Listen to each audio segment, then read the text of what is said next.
Jimmy crack corn, and I don't care.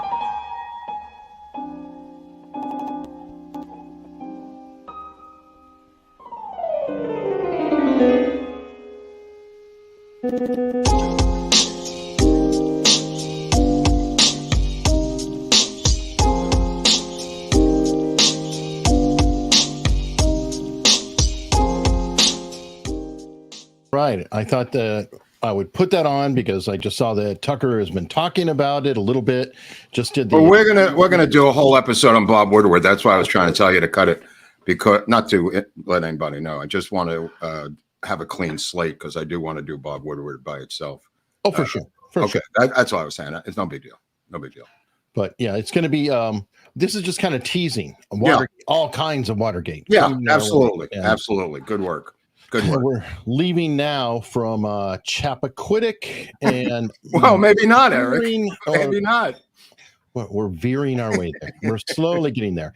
By the way, to the chat, I was trying to use the Rumble permanent link for the channel. It appears it did not work. So hopefully you'll join us here, but I will upload everything to Rumble later on. I apologize. But you can always watch it on Locals for free, or you can watch it here. Either one is good, and it will go up to Rumble. Looks like YouTube's got a hard-on for Rumble, right?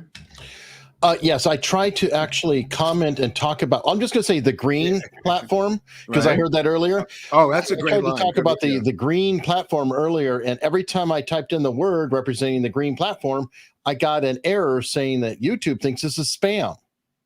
Like, really? Wow. You wouldn't be anti-competitive, would you? Dude, they're so dark. They have to be dragged into Congress and put under the bright lights of a congressional hearing. These people they're so evil, Eric. They're so evil. Oh, yeah. It's just insane.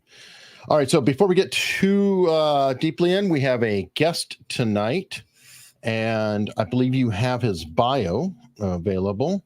Well, I'll read it in a couple minutes, but I just wanted to get back to where we left off because we had so much feedback about Chappaquiddick last week with Ted Kennedy that we try to cram in. It could have been 2 episodes, obviously. Eric and I talked about that, but we did want to get it all in 1 episode. And there were a lot of different theories that we couldn't explore in depth. And it was an executive editor's decision on our part because unless you lay down their initial bullshit story, it's hard to follow. And there's people who know the initial bullshit story. And I'm sorry that you had to hear it again, but there's millions and millions of people who don't know the details of what we laid down in that episode. So it's hard to do both in 1 episode for those people who are crybabies, who are saying we didn't give them enough conspiracy. Look, it took a long time to explain the original conspiracy that these brainiacs came up with, and the brilliance of their theory is that it seems unflappable, and they're unflappable. The people involved, the ladies from the boiler room and the other lawyers are basically sworn to secrecy. So it's a difficult nut to crack, and we tried to deal with some of the loose ends. Obviously, Ted Kennedy did not swim across that river, across that bay to get to the other side. We believe Gargan and Markham took a boat, not a rowboat, as I think depicted in the movie. I think it was a motorboat. Some Boston whaler, according to a bunch of people there, was missing.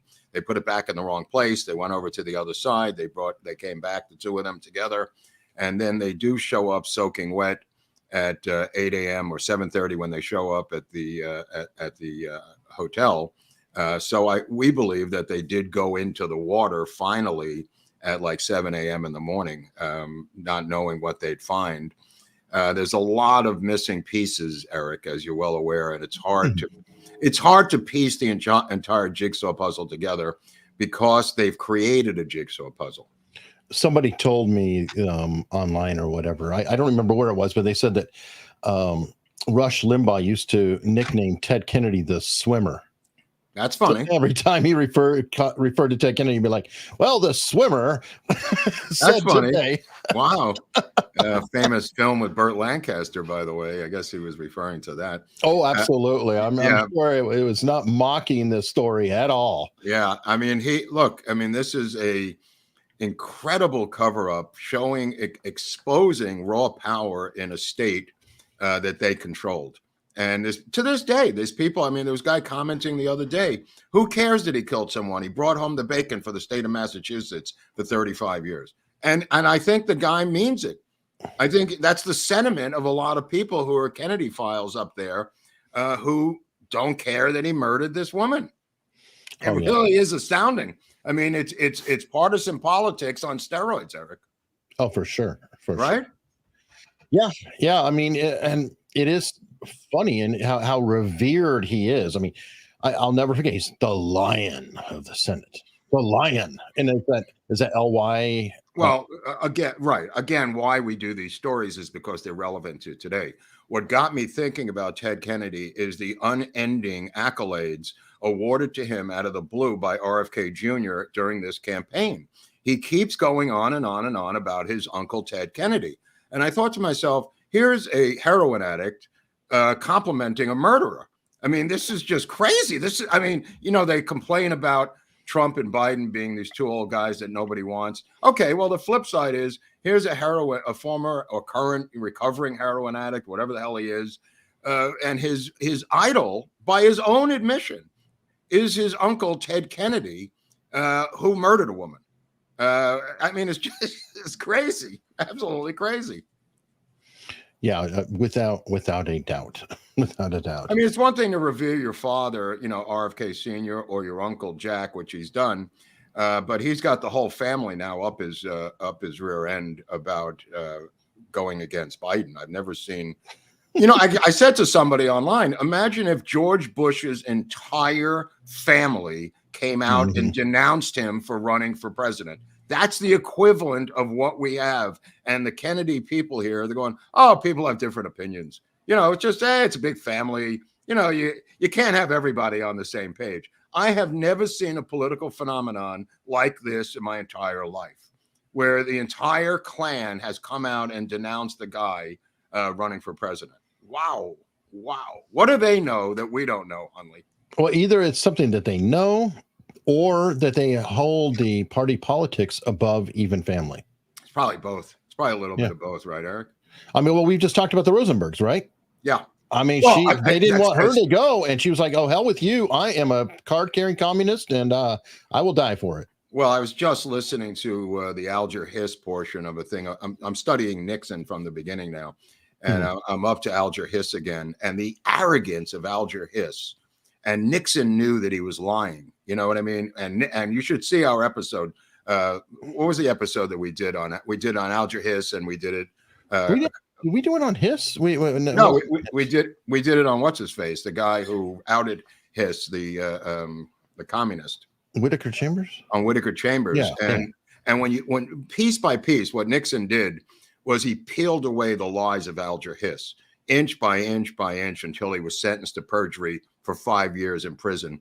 But that's where Nixon begins, and Jeff, we'll talk to Jeff about this in a couple of minutes. That's where the hatred of Nixon comes by the left.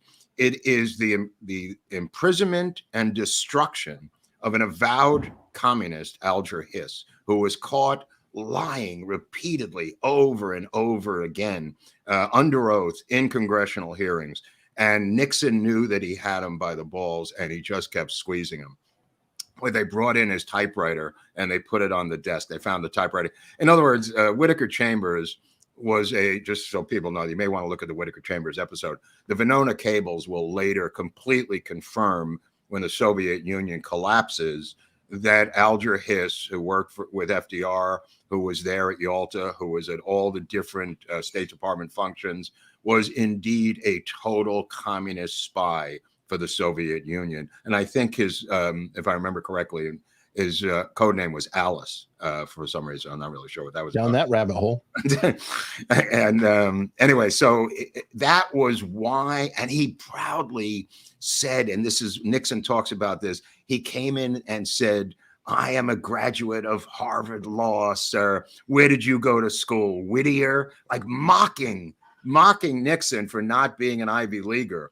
And the arrogance now, looking back, how contemporary it is today, That's why Alger Hiss is important. That's why the Whittaker Chambers episode is important, because it echoes what's going on today. And it was going on back then, and they were just bragging and denouncing anyone who wasn't an Ivy Leaguer, which was Nixon. And his badge of honor was he hated all Ivy Leaguers. He hated those people. And there's a guy we're going to get into when we do the Woodward episode. You're going to hear things that are going to be quite shocking about Woodward. Then we'll do Bernstein. We're going to try. Eric and I talked about this, about pivoting from JFK characters and doing the same thing with Watergate characters. We've already done Liddy, but we're going to get into E. Howard Hunt. We're going to get into Segretti. We're going to get into Coulson. We're going to get into Nixon himself. We're going to get into the firing and destruction of Spiro Agnew.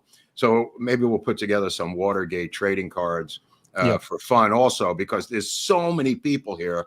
And I'm having to buy tons and tons of books to catch up, because every one of these people has a memoir.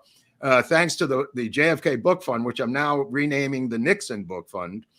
People are giving donations on Venmo and PayPal. But I ordered just yesterday Haldeman's memoirs, Ehrlichman's memoirs. John Dean has like 4 books. Geoff will get into with Geoff. Geoff has 3 books that I really recommend. Which we'll get into in a couple of minutes. Geoff Shepard, the guest coming on. These people wrote their own memoirs. And what I like to do as a researcher is to find the intersections of their memoirs to see that they're telling the truth. Like 2 different memoirs confirming something that happened. Roger Stone has a new book out where he blames Alexander Haig for the takedown of Nixon. I've never heard that before. Yeah. Oh, yeah. Oh, man, there's so much stuff to explore here with Nixonology. And I mean, the whole thing about Helen Gahagan Douglas, how he ran against the pink lady here in Hollywood. She was my congressman before Adam Schiff. Helen Gahagan Douglas, married to Melvin Douglas, famously had an affair, which we cover with LBJ, holding hands in Congress, sleeping together, car in front of the house. Nixon didn't even bother to out LBJ, who he famously called an animal, by the way. He said JFK was like a chic, elegant guy, but he said LBJ was an animal. He had different one-line phrases for everybody. But the reality of it is Nixon and Helen Gahagan Douglas went toe-to-toe, and she was the one that named him Tricky Dick, in case anybody's curious about where that came from. Yeah. Okay. And he reluctantly hated that because it hung around his neck the rest of his life. He called her the pink lady, but he didn't come up with that.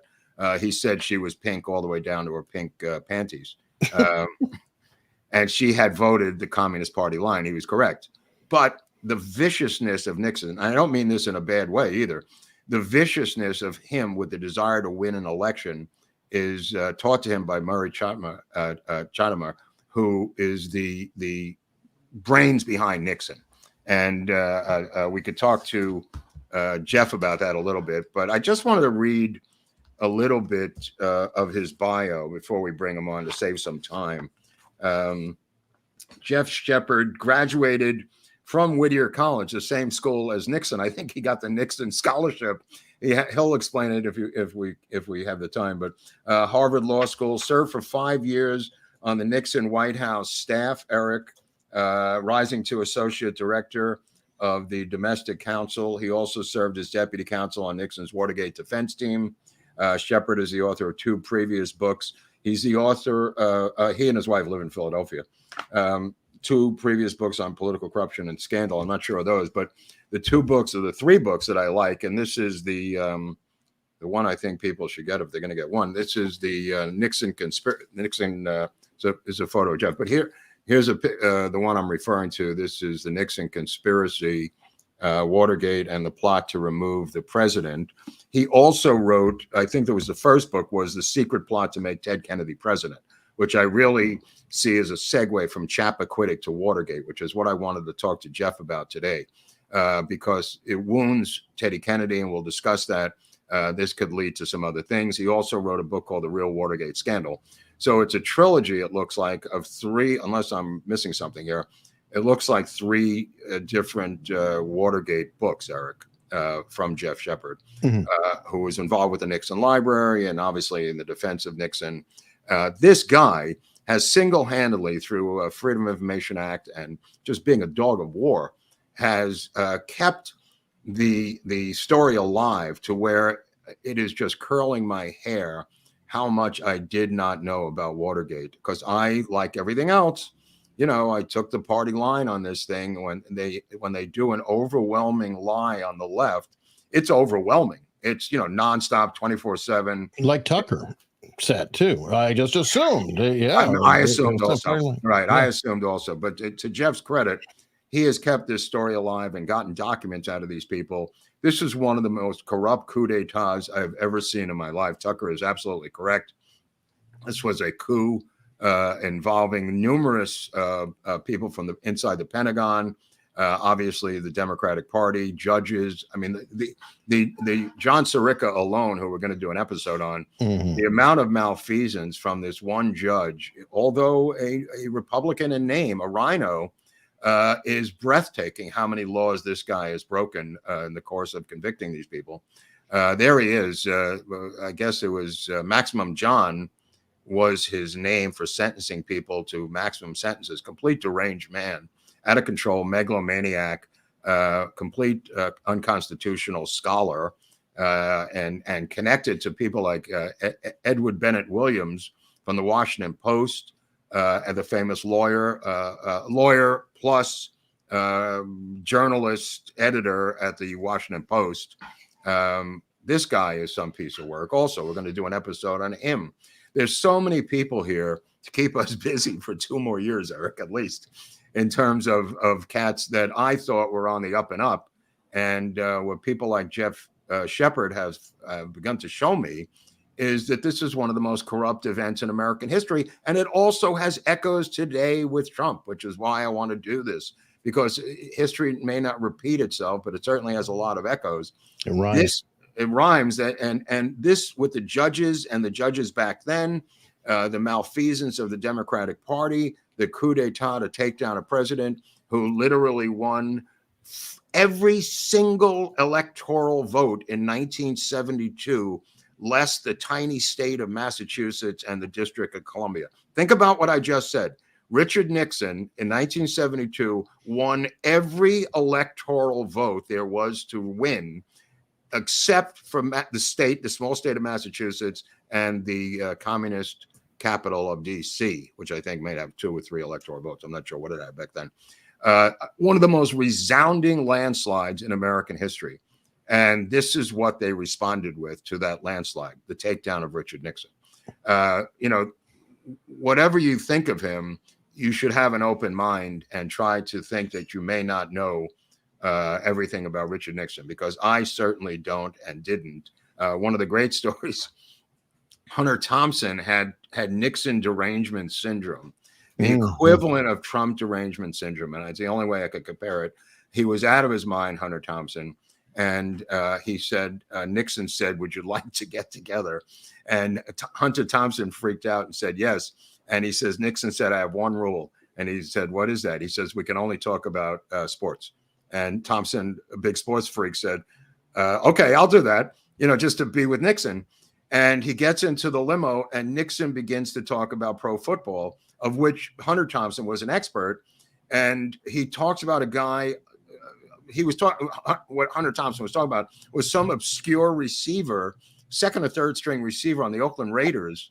And Nixon goes, "Oh, the young man from Miami. Yes, I remember him well, Hunter." And it blows Hunter Thompson's mind how Nixon knew every single thing about baseball and football. He was a complete maniac about these 2 sports. And I don't mean just a guy who could bullshit you, which he could do. And I've had a number of encounters with Nixon myself, which is I think it's in the Custom Shop episode. You may want to look at that. Am I right? It's in there somewhere? It is. Okay. Nixon was a customer of mine at the Custom Shop in New York, the shirt store. Oddly enough, it sounds crazy to say that, but it's true. So I had a number of times to interact with Nixon there.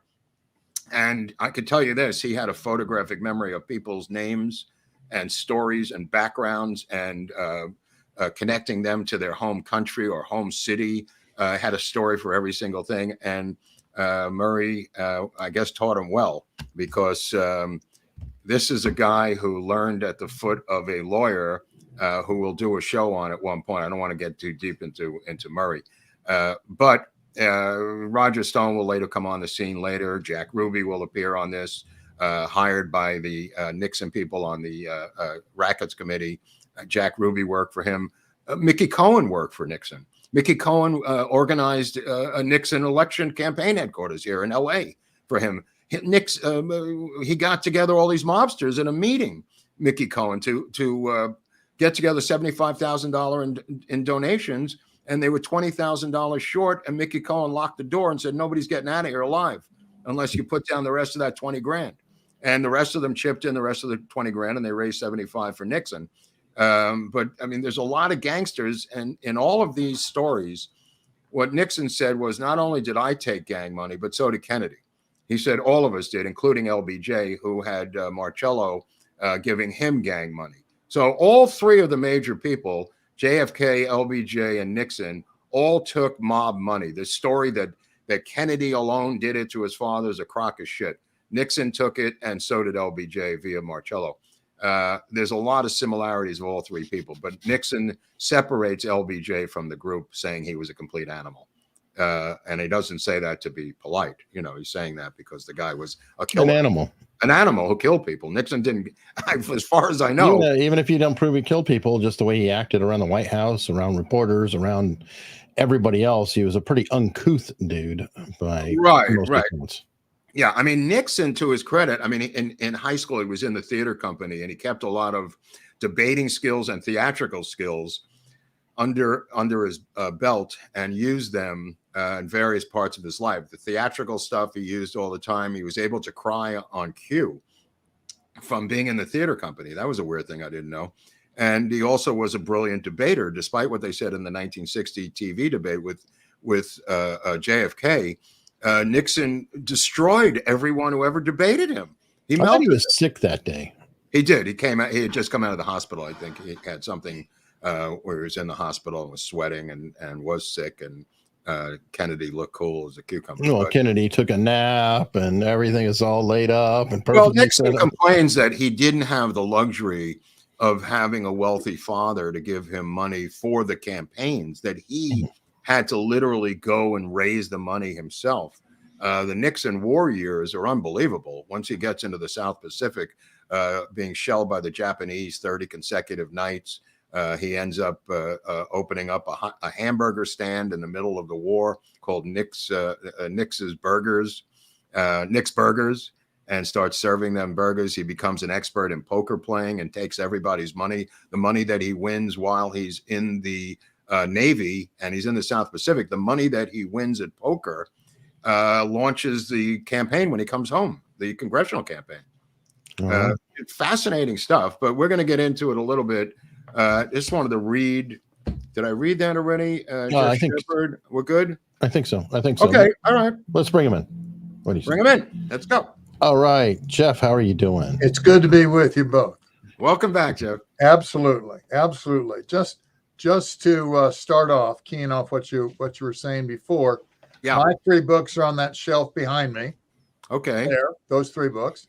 Right. But the rest of the books, particularly the stack of shelves furthest away, is basically every book about Watergate written by somebody who was there. Wow. Not people doing secondary sources. Right. They were there. And they wrote a book. I got their book. Okay. That's my goal. That's my goal. Absolutely. But what you do, you can go through them pretty fast looking for what lawyers call admissions against interest. Where they say something happened that doesn't fit in with a narrative. Right. And then you start collecting those and you understand that we have been fed a line and the line won't withstand scrutiny. So what we're going to do today, because this is what you'd like, we're going to talk about the Kennedy connection. We got a lot of stuff we can talk about. But okay. let's go from that. And it's going to take me a few minutes to set this up because there are not many people that see it my way. I mean, I'm very selfish with. Well, I'm starting to see it your way, so there may be more of us. Then we'll get along wonderfully. Jack beats Nixon in 1960, very narrow margin, and it kind of changes the face of politics.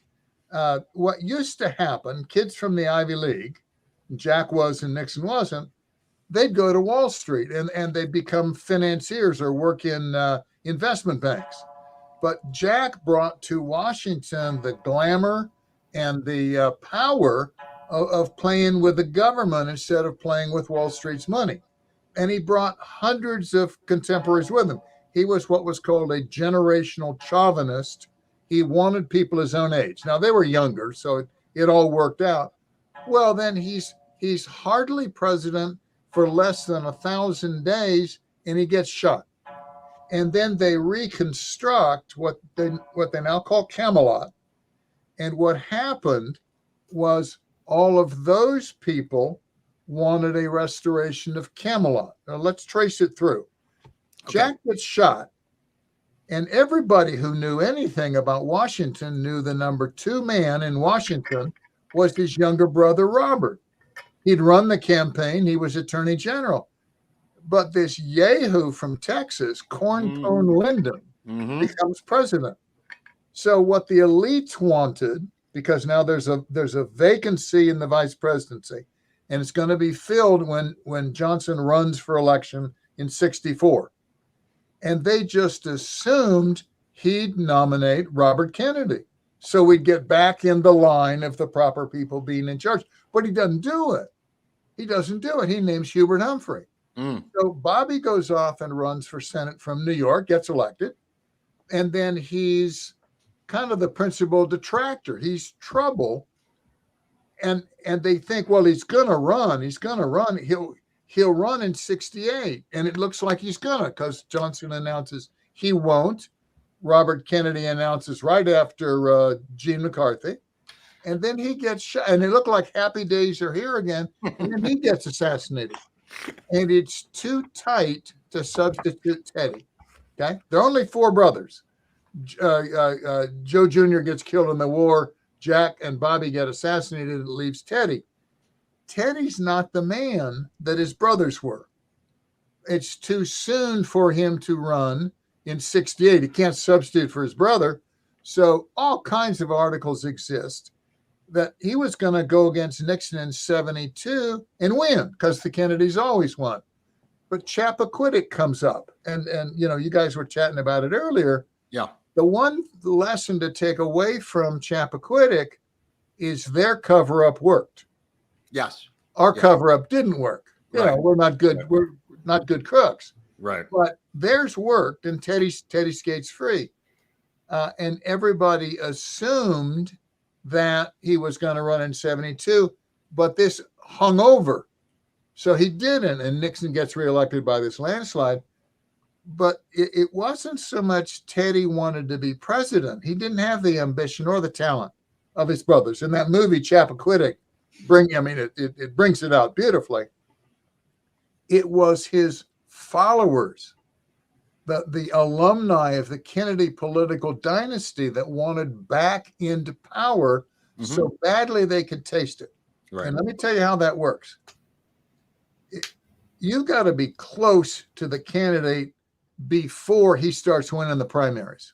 If you're going to be an insider, if you're going to be in the White House staff, you're going to be in the cabinet or the sub-cabinet, you got to be with him before Iowa. And it's called a seat on the bus. Right. You got to have a seat on that bus early on, because once he starts winning the primaries, he's everybody's friend. Yeah. Everybody's friend. So in order for them to be back in power, it had to be a Kennedy. Fast forward, and Jimmy Carter is the Democrat. He doesn't hire one Kennedy guy.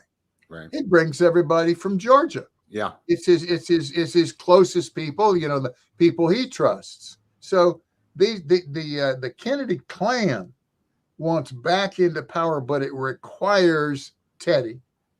And that requires they destroy not just Nixon, but the Republican Party, right, in order to pave the way for this less than perfect candidate. Well, what did they do?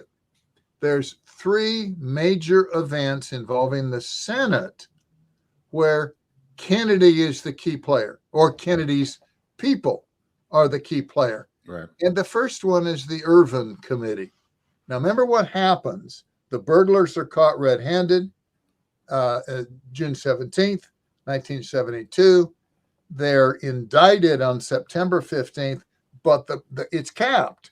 No senior people. All these guys were renegades.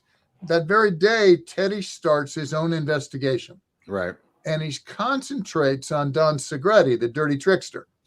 I just want to ask you a question. Who is the Italian name guy who was his Carmine Bellino. Thank you. I forgot that name. Thank you. I'm going to come to him in just a second. Beautiful. So they start in on Don Segretti, the dirty trickster, because what Don was doing was floating around the country next to McGovern. And if McGovern was gonna talk at the University of South Carolina, as an example, he'd go rile up the young Republicans and get them to come out and demonstrate. So he was causing trouble. And people who do advance work where you're trying to gather the crowd and turn out the schools and show all the cheering, when you toss rocks in your opponent's path, it's called black advance. And that's what Segretti was doing. Well, Teddy he serves subpoenas on his own authority as chairman of the Senate subcommittee. Mm-hmm. And he gets his telephone bills and his credit card statements. And he can trace where Segretti was. And that's what they're doing. That's Teddy's investigation. Wow. Mike Mansfield, head of the Senate, says this is getting too political. Right. We need to make it look a little bit more objective. So Ted's investigation is subsumed into the Irvin Committee, but they keep all of Kennedy's staff. And the primary chief investigator is Carmine Bellino. And Carmine has this fascinating background. He was Hoover's personal secretary. Yeah. And then he becomes Joe Kennedy's personal secretary. Weird. And he has an office in the Kennedy administration at both the White House and the Department of Justice. I mean, the guy's a real power. Yeah. So the first thing, when they create the Irvin Committee, which is just the Kennedy investigation renamed, the only non-senator allowed on the floor during that debate is Ted Kennedy's guy, a legislative aide named James Flug. Oh, so Kennedy's really orchestrating the Irvin Committee. And it takes it a while to gear up. But, that's what most Americans know if they know anything about Watergate, because it was televised. Right. As we're learning today, they don't televise federal trials. So you're having to rely on what the media is telling you, but you could watch the Irvin Committee. Second thing, that after the burglars get convicted, they adopt the Irvin Committee, and then the next guy up is Pat Gray, who's the acting director of the FBI. And they make a calculation that it's going to be rough to get him confirmed. It's a heavy Democrat Senate. Senate judiciary is controlled by Teddy Kennedy and his aides. Was it 70 Democrats? 77, Geoff? The creation of the Irvin Committee is a vote of 77-0. Right. Okay. Now that's a very odd number for a 100-man Senate. I know. That's why I was asking. And what happens? There's two party line votes that occur just before that one. One says we're going to get the Democrats one vote majority, so they'll win every contest. 4 Democrats, 3 Republicans. The second thing they do, we're only going to examine the 1972 presidential race. We're not going to go back to 68 when Lyndon Johnson bugged Nixon, or 64 when he bugged Goldwater, or 60. We were talking about the debates. Nixon had reason to believe his hotel suite. He took a suite at the Sheraton Hotel to prepare for the first debate. And Kennedy seemed to anticipate his every move in that debate. And they concluded they believed he had tapped the room. Wow. And now they didn't catch him, but they got a sworn statement from a guy saying he was recruited to tap that hotel room. So in any event, the vote of 77-0 is because 23 Republicans said, I'm not going to play. Right. This is a loaded gun where there isn't going to be a fair hearing. It's another time, another program. We can compare it to the J6 committee. Well, that's why we're doing same loaded, yeah. same thing. That's now, why we're doing this. Back then in 1973, Yeah. there's only one narrative, so you don't get the other side. Right. It's 3 networks, 2 major newspapers, and 2 news magazines, headquarters all in New York City, and they're giving you one line. So everybody who knows anything about Watergate knows Nixon's a crook. I mean, it's just open and shut. Now, they send Pat Gray up. He's been acting director. They send him up for confirmation, and it turns into a disaster. Yeah. Just an absolute disaster. Pat, who's arrogant, he says, I don't want help from the White House. I don't want help from the Department of Justice. Wow. The FBI and I are going to get me confirmed. Huh. Well, we now know that Mark Felt, who's deep throat, is his deputy and is knifing him in the back every single corner. Right. So Pat, it turns into a terrible event. Then, and that's March. So February is the Irvin committee. March is the Gray hearings. There's Mark Felt, our boy. Oh boy. And then if you go fast forward, Nixon nominates Elliot Richardson to be Attorney General. Right back to the Senate Judiciary Committee in May, and they extract the idea of a Watergate special prosecution force headed by Archibald Cox. Archibald Cox is the Triple Crown winner of Democrat politics. Oh, great one. Choice. Yeah. He was Jack Kennedy's lead speechwriter. Right. He traveled on the campaign plane with him. Right. He put together the infamous Harvard Brain Trust for Kennedy, all the Ivy Leaguers, everybody who could read. And then he becomes Solicitor General, the number 3 guy at Department of Justice under Robert. And Robert's just a kid. I mean, he's barely out of law school. So Archie Cox's job was to be the old guy in the room. Between him and Carmine Boleno, they were kind of telling, there's Archie getting sworn in. Is that Elliot Richardson on the right? It is Elliot, shorter behind him. Yes, it is. Yeah. And this is Justice, one of the Supreme Court justices swearing him in. So that would have occurred at the Department of Justice. Elliot is sworn in the Oval Office on May 23rd, 73, and then he goes immediately to the Department of Justice and he swears in Cox. That's going into a 3-day holiday. I think it's Memorial Day. They go back up to Cambridge and they spend a whole afternoon with Jim Flug, Kennedy's guy, who drafted these guidelines imposed on Richardson as a condition of being confirmed. I know I'm moving fast, but no, that's guidelines. The guidelines gave the special prosecution force complete unreviewed independence from the Department of Justice.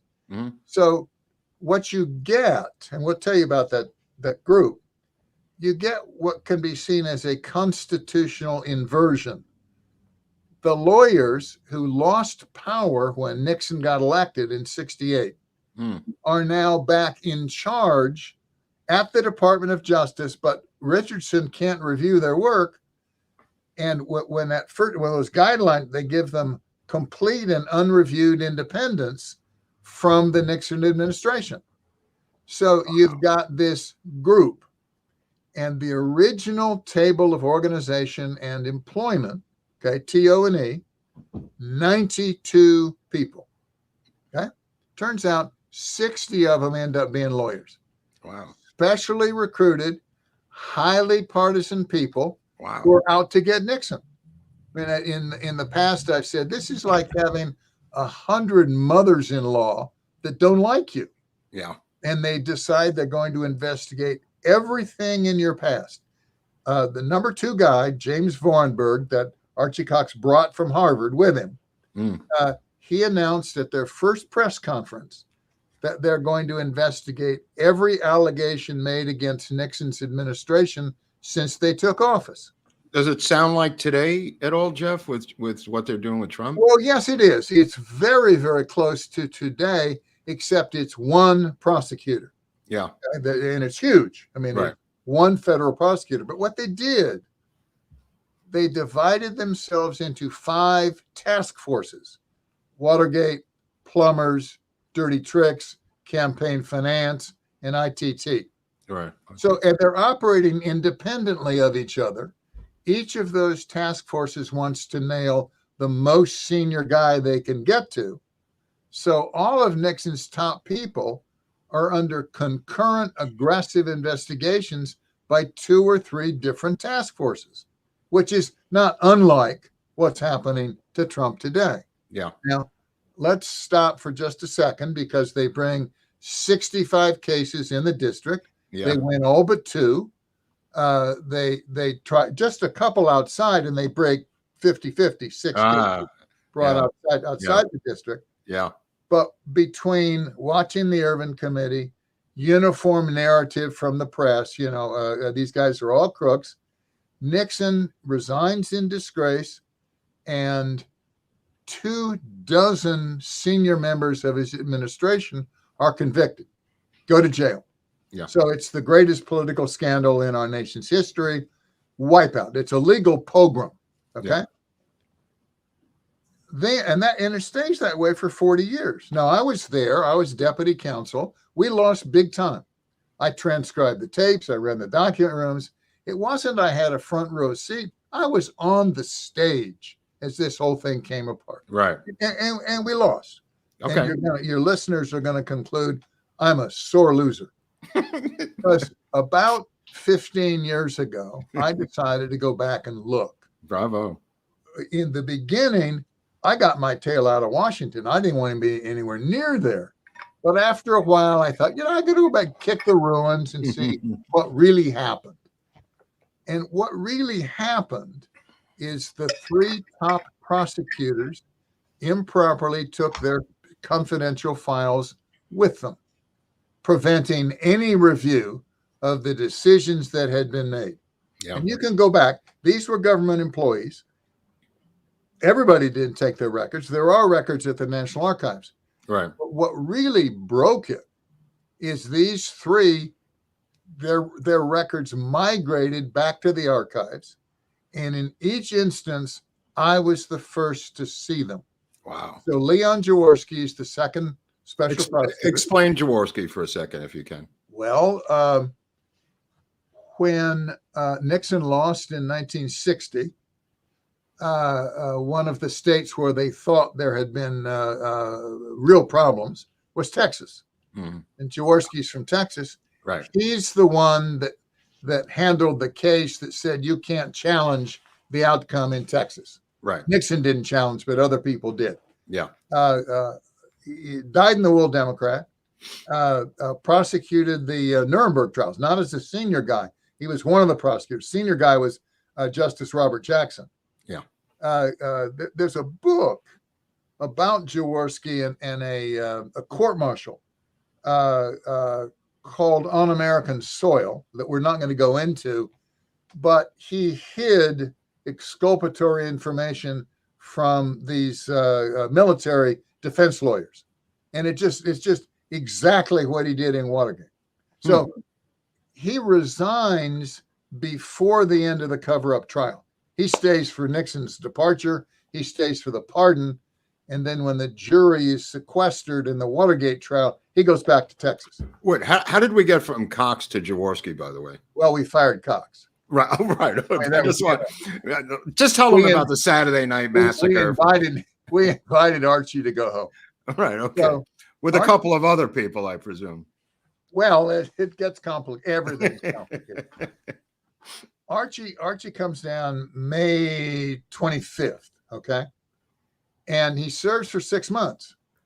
And his top assistant, James Vorenberg, does all the hiring. Now, Archie's a figurehead. He's a labor lawyer. But what he did, this refers back to what you guys were talking about before. Archie would sit in off-the-record sessions with the media, and he would respond to hypothetical questions. And he would say, well, you know, if it were shown this, here's what's likely to happen, just like a professor. Okay. But it fed the talking heads. So they could have all kinds of hypotheticals on the TV and sound like they knew what they were doing. And the press officer for the Special Prosecution Force was almost full-time setting up exposures with Archie in the media. I mean, it was really, you aren't supposed to do it that way, but they were off the record. They were hypotheticals, you know, but he was feeding them interesting tidbits.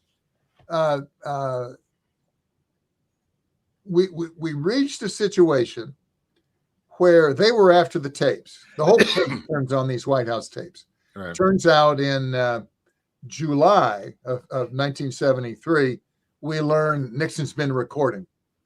And we this is from Alexander Butterfield's testimony. Yes, Butterfield testifies there's a taping system. Thank you. Thank you. News to us, but there was a taping system. And then we take up about a year litigating over the tapes because everybody assumes it's going to be like a movie or a Broadway play. The answers are on the tapes. Okay. Now, I transcribed them and I fought over every single word. Some, like a telephone tap, pretty clear. There's only two people on the line. Some in the Oval Office are fairly clear, but you can't hear everything. And they go wandering off. But how bad was the audio, Geoff? Because you talk about this. If you go the third bad. Okay. Nixon every afternoon would go to his hideaway office in the old executive office building to think and to talk with his top aides. And that's where he wrestled with ideas. And remember, he wanted his administration to run on paper like a judge. He wanted to see the issues written up.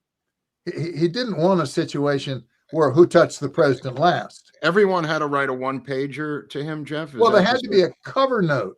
A cover note. So he could skim it. Yeah. You could have any number of attachments for more detail if you wanted.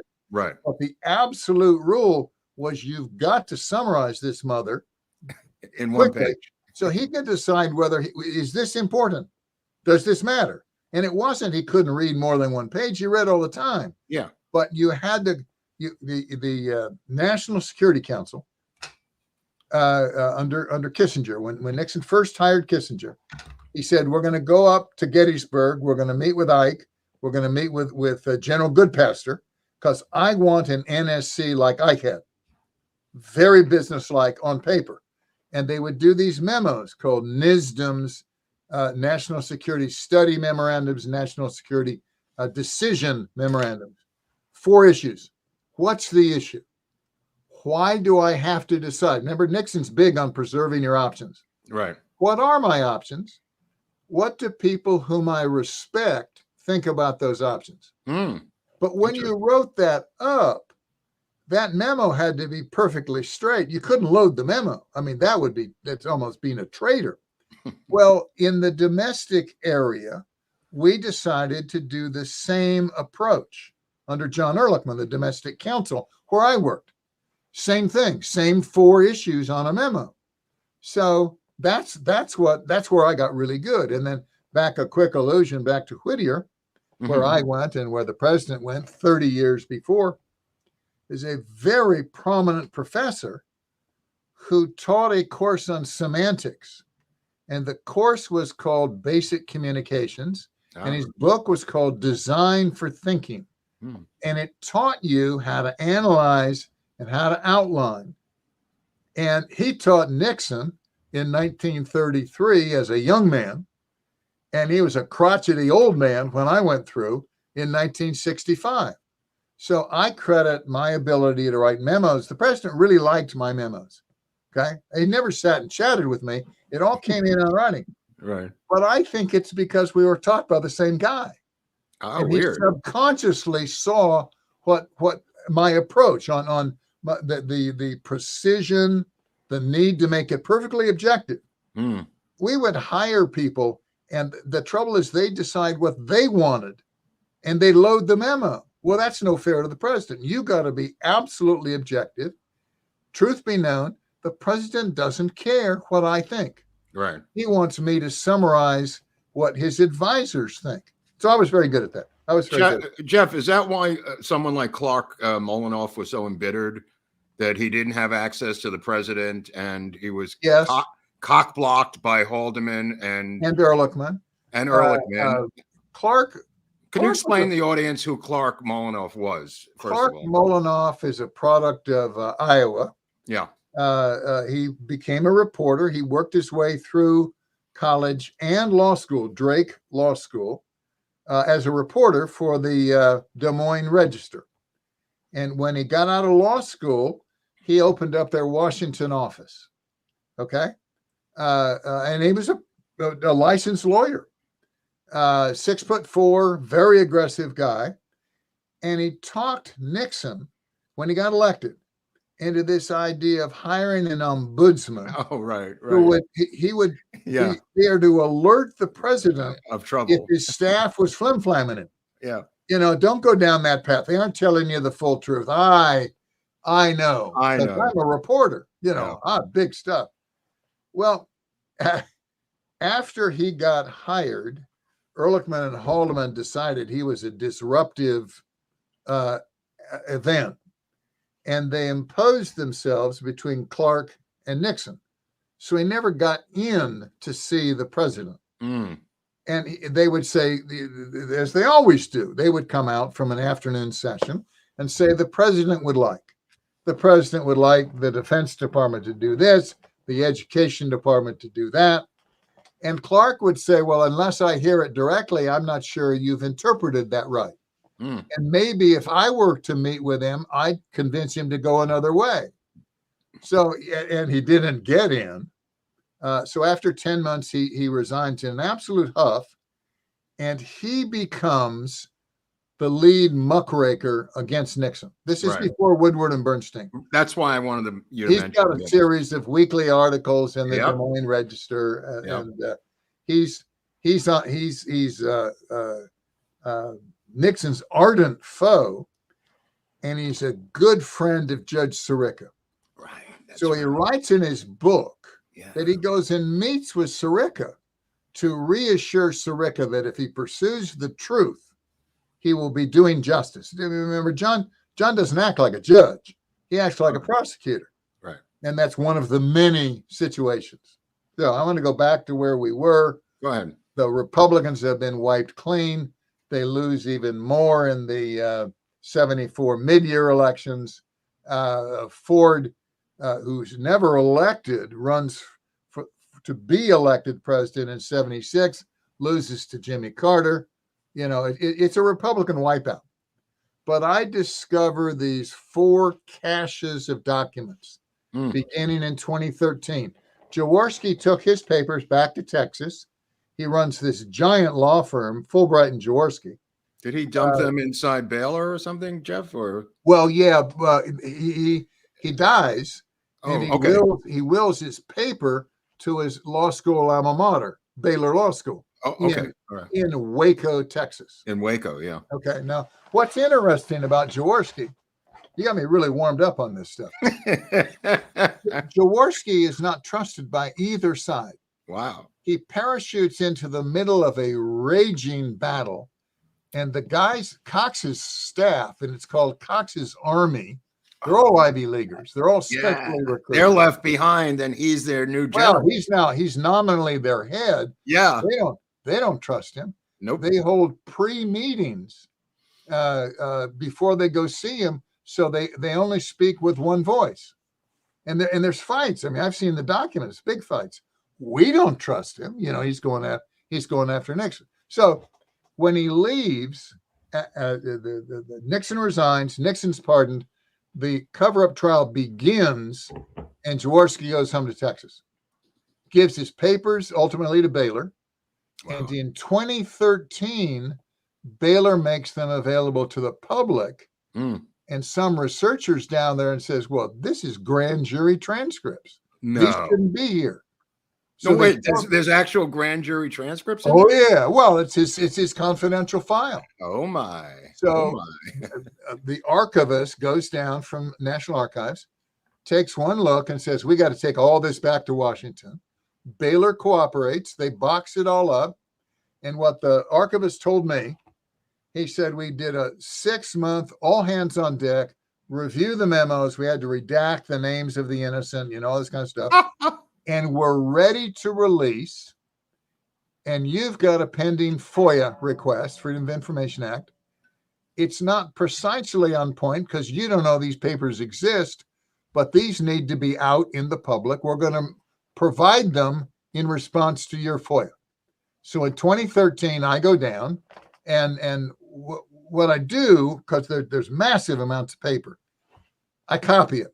Okay, I got a scanner sitting right behind me. Okay. And you look at a memo. Say the memo is 5 pages long. You don't read the memo because that takes up time when you could be scanning. Yeah. So it's a quick scan or don't scan. And if it scans, it takes a half minute to load it, have it done, take that page out, put it in the next page. So while that's scanning the next page, you can read about the first quarter of the next page. And you don't learn anything. On that particular trip, I scanned 400 pages of documents, from Jaworski's files. Wow. And you go home, you print them out, you put them in order because the files are not in order. They're always backwards. The most recent come and they get messed up and you highlight the date and you start studying them. And son of a gun, they were meeting secretly with the judge.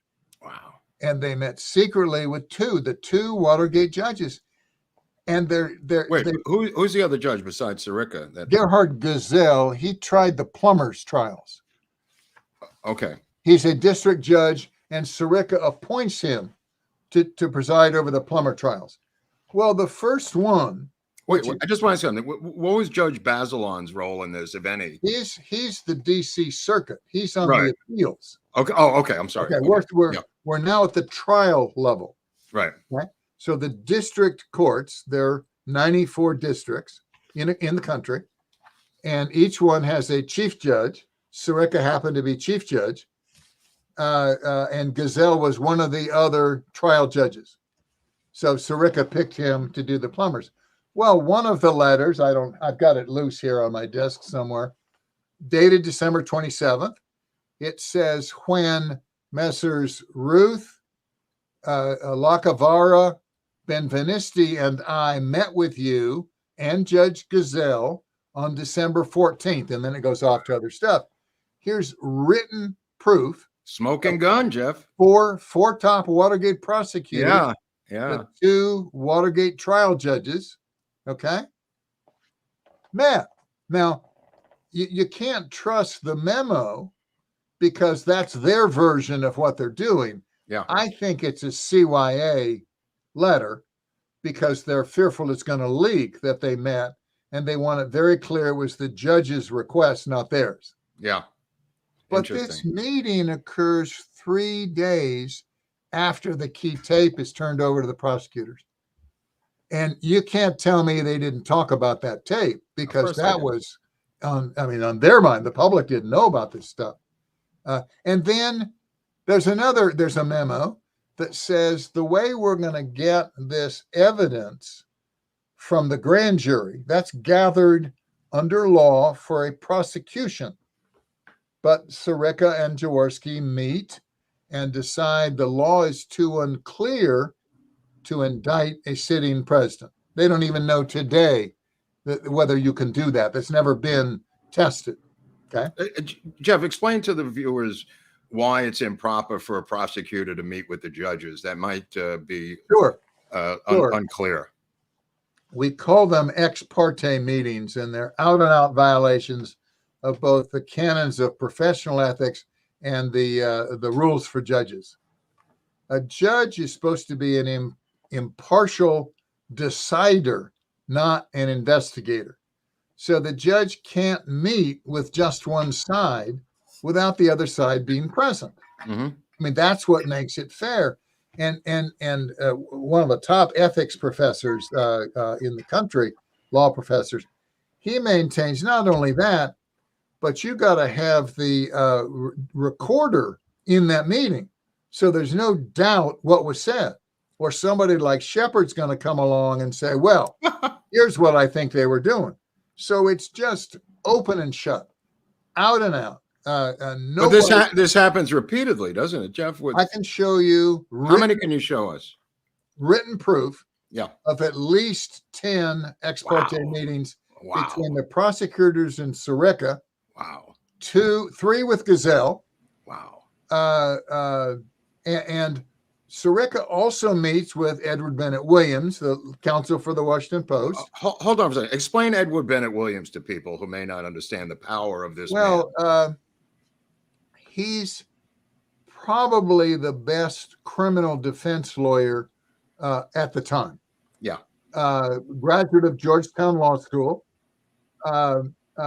flamboyant as hell. Right. Owns the mob. Doesn't he own the Redskins also? He owns the Redskins. I think his longtime client is Lucy Luciano. Oh. And he says, I'm a defense lawyer. God will straighten out, whether these guys were good people or not. Okay. He works originally for the law firm of Hogan and Hartson. It's a big Washington law firm, but he leaves to start his own firm devoted to criminal defense work. Before this, the criminal defense lawyers were the bottom of the heap. They were called Fifth Streeters in Washington. Wow. And, it was drunks and DUIs and stuff like that. Wow. But he says to his partners, every partner at Hogan and Hartson was from Georgetown.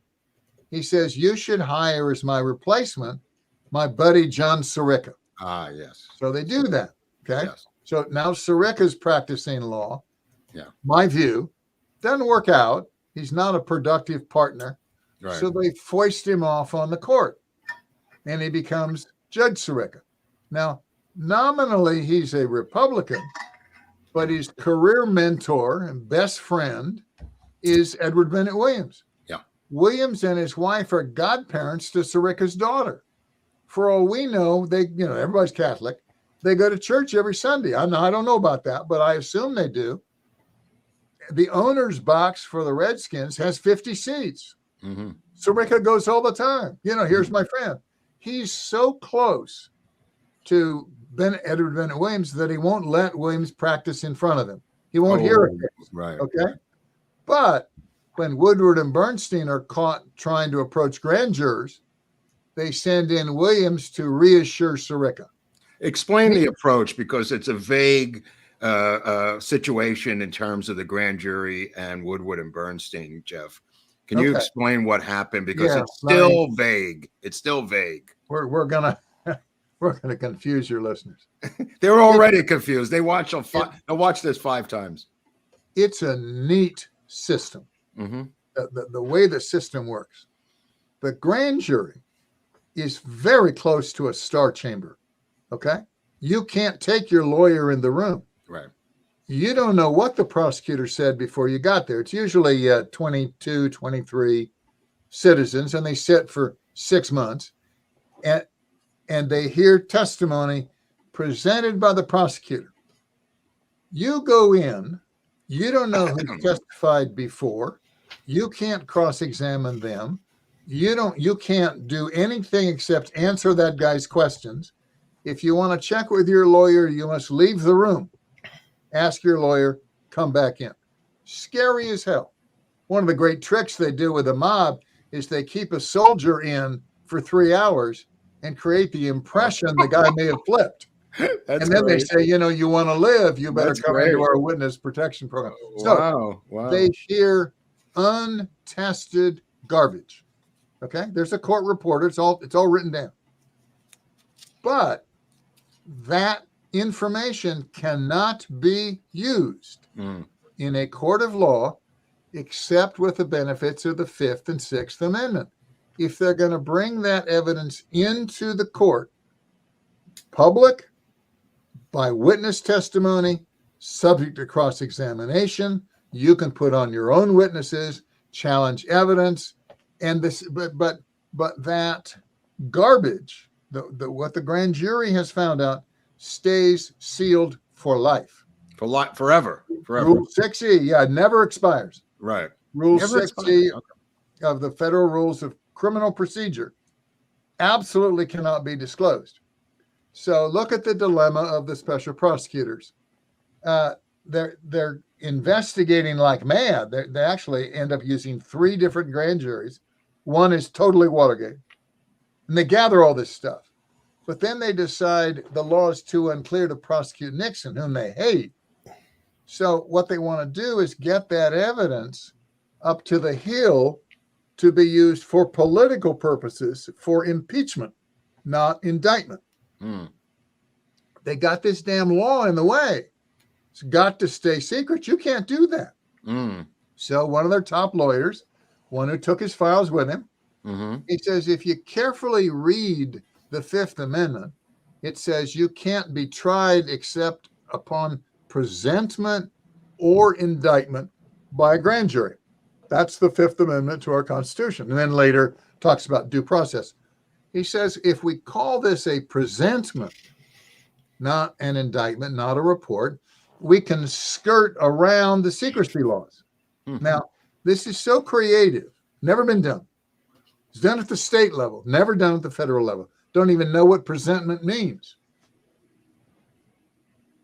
If we try that and we spring it on Sirica, it's so creative, it's so innovative, he might reject it out of hand. In his memo, he writes a memo to Jaworski, and he says it would be quite embarrassing, for example, for us to produce this and have Sirica reject it without thinking. We need to go see him in secret to brief him on his powers. So when it comes before him for ruling, he'll know his powers. He'll be predisposed. So you've got in writing, let's go meet him, another ex parte meeting. Wow. And then, son of a bitch, February 11th, they have the meeting. Wow. And it's, if you read the stuff, I mean, I sleep with this stuff. Sirica's, he doesn't think he can do it. And so you read Jaworski's write-up of how he convinced him that he really had the power to do this. So he's literally part of the planning. Sirica's literally conspiring with them and planning. Yes. Oh, I can or can't do. I mean, this is dark. It's dark. And the last line is Sirica's still expressing doubt. It's a 2-page memo. And he says, well, let us submit a brief. And Sirica says, well, I'd like to see the brief. I have the brief. Secretly submitted to the judge. White House knows nothing about it. Notes later in a staff meeting that Sirica has approved the format of this presentment that's going to go to the Hill. Well, it's just, and then Nixon's lawyers, it just blows up on them. They don't know anything about this. It shows up in court, this super secret report of grand jury, I say garbage, but it's grand jury evidence, right? Shot up to the Hill.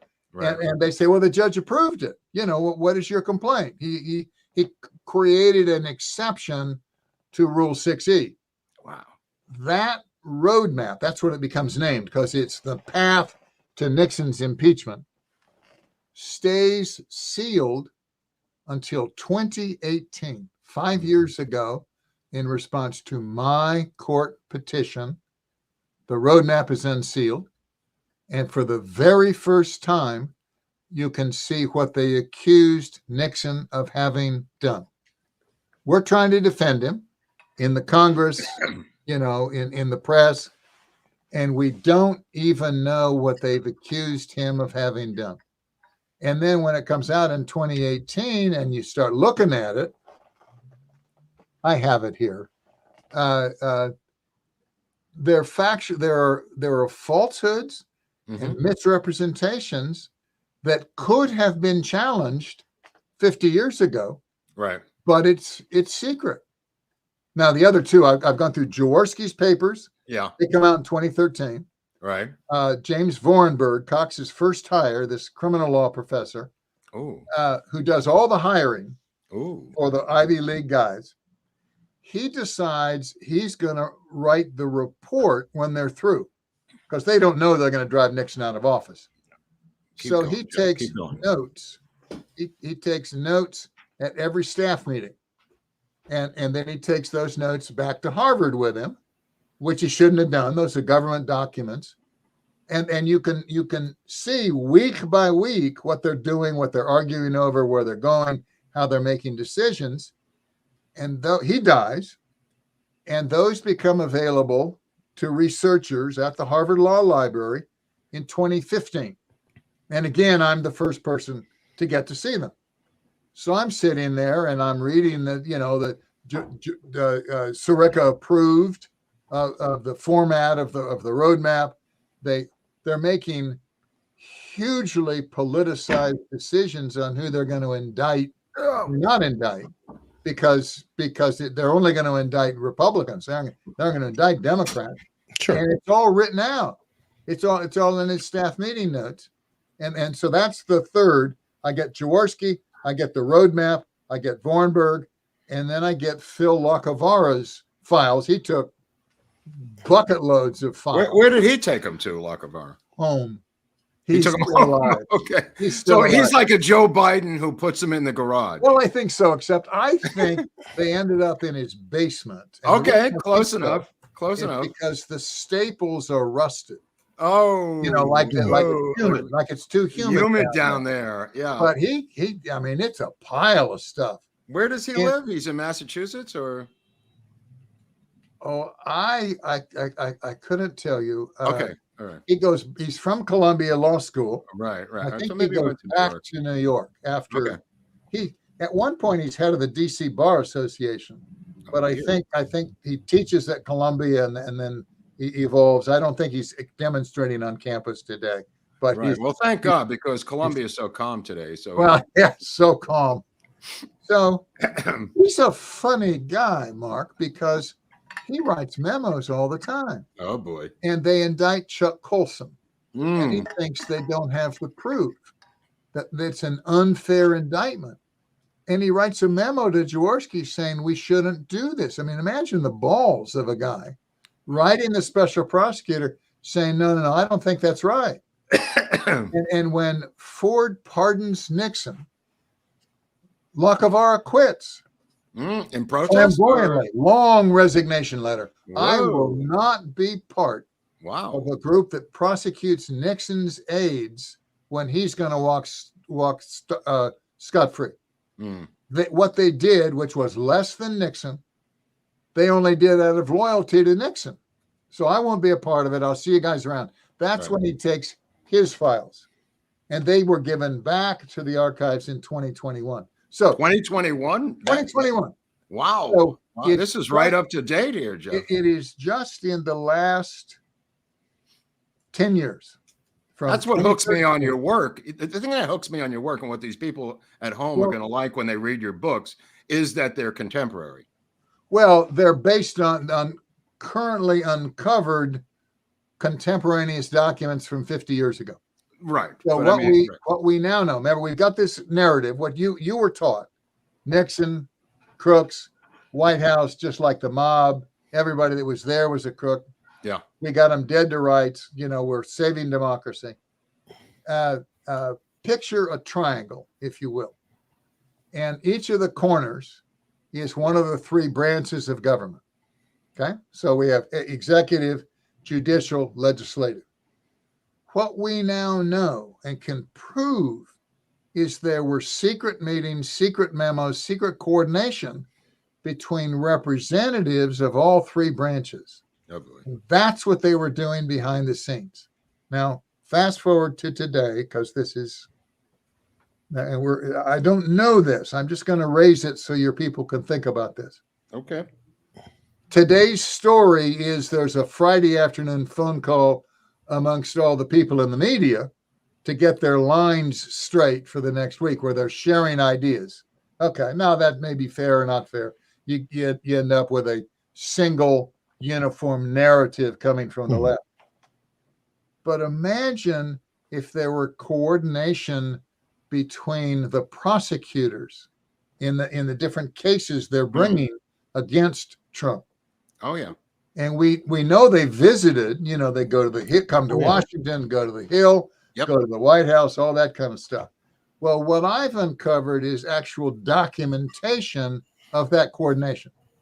Wow. So go to the top. You got the executive branch, and that's the Watergate Special Prosecution Force, 100 strong, Cox, Jaworski, and no review. And they're writing memos like mad, and I've got file drawers filled with them that show, you got it, a reprint of their first. That's Vorenberg's report. Yeah, I was going to ask you about October that. 1974. Now there's a second one. Check the check. See, it says report in small letters. Yeah. Okay, I'm gonna. It says university. It says report from the collection of University of Michigan Library. Yep. And that's good because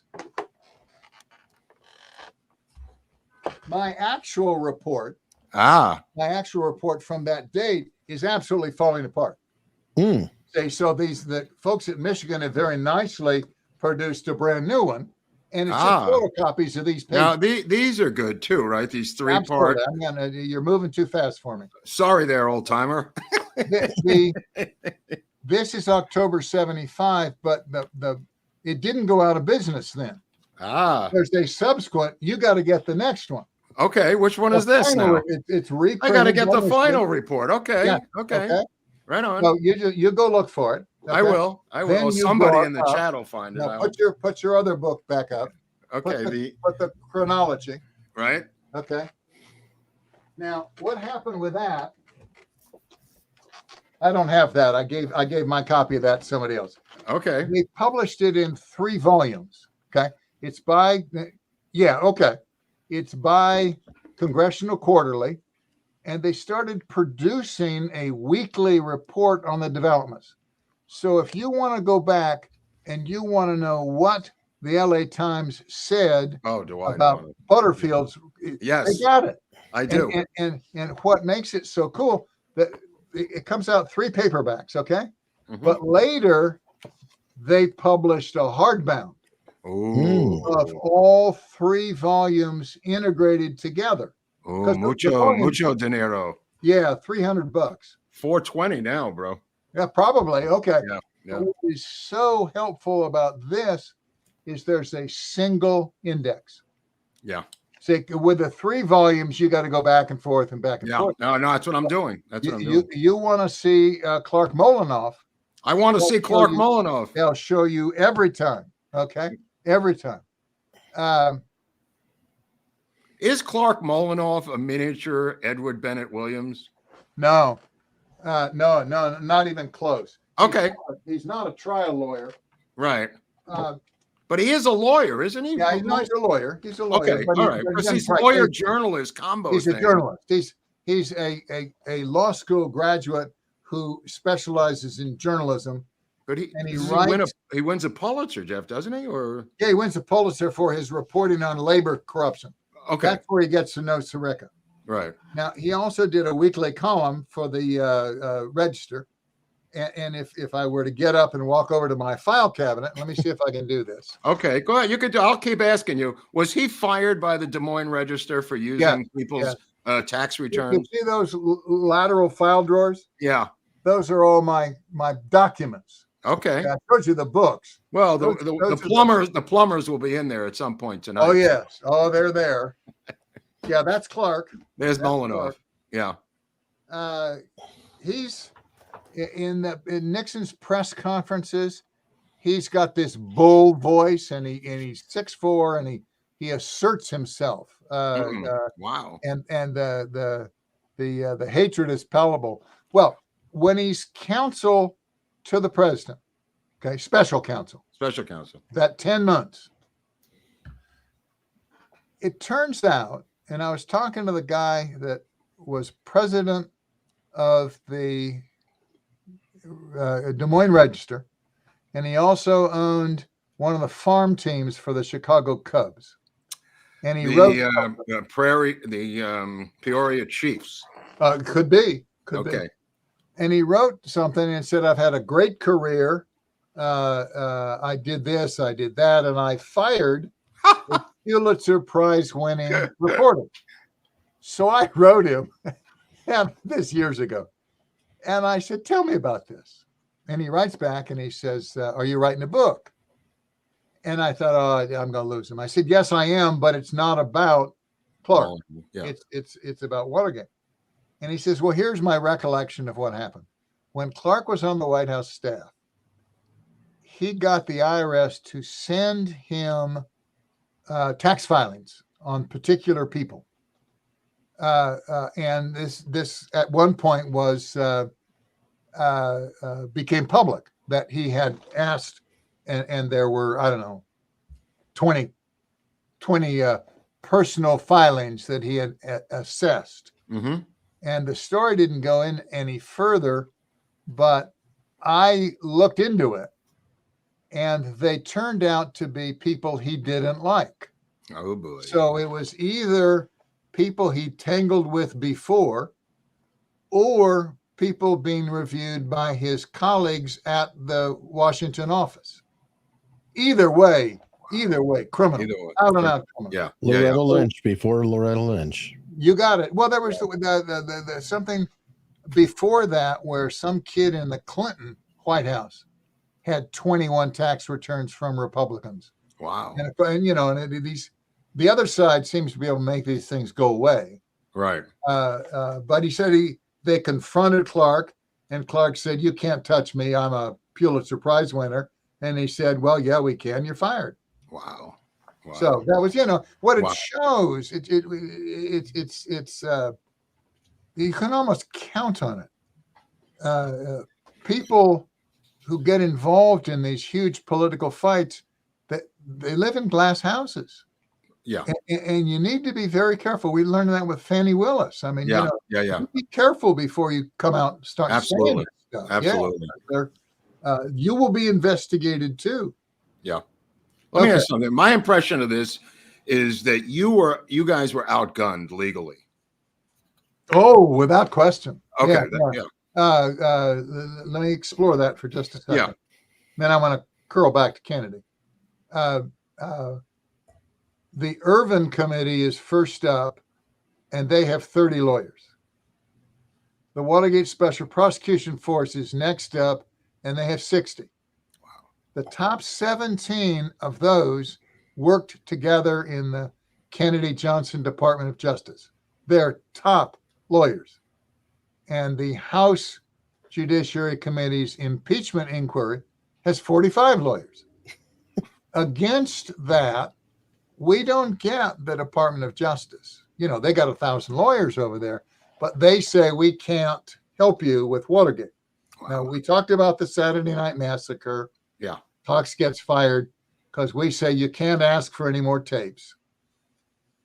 And someday we'll go into that in more detail. Well, we'll bring you back for another Some other section. day. Yeah, we're gonna have to do this in segments. So we fire Cox, we fire Ruckelshaus, and Bob Bork, the Solicitor General, becomes acting Attorney General. Right. I had the pleasure of calling on him a couple of days later, asking for lawyers to defend Nixon. Wow. And he said, after what you've done to me and to the department, you can hardly expect our help. Wow. And who said this? Bork or Bork? Oh my God. Okay. Yeah, you guys in the White House, you were on your own. But what he did allow us to do was to post a notice at the Department of Justice with the Criminal Division, help at wanted, the U.S. Attorney's Office for D.C. and for Arlington, down in Old Town. And we got maybe 15 volunteers to work on Nixon's defense team. Wow. And I interviewed them, and I hired them all. Right. We didn't turn anybody down. No. And that was our team. Now, they worked hard. Yeah. They were outgunned and outclassed. And what the critics will say is, well, no, you had Jim St. Clair, absolutely top trial lawyer. And he was, from the litigation firm in Boston of Hale and Dorr. He taught trial practice at Harvard Law School. My roommate during law school took the course from him. Neat guy, but he's used to prep from a big law firm where he presents the case in court, but he doesn't do the research. Mhm. You know, the guys stay up all night preparing the stuff. He went home every weekend. He refused to listen to the tapes. What? Well, he didn't want to get bogged down on the tapes. Now, I worked for and was deputy to the inside lawyer, the top strategist, Fred Bizarre. Oh, but He yeah. had been solicitor at the Department of Defense with Al Haig, and Haig brought him over when he became chief of staff. He's a very private, quiet guy, Mm-hmm. savvy as he could be about Washington and its ways. Came from South Carolina.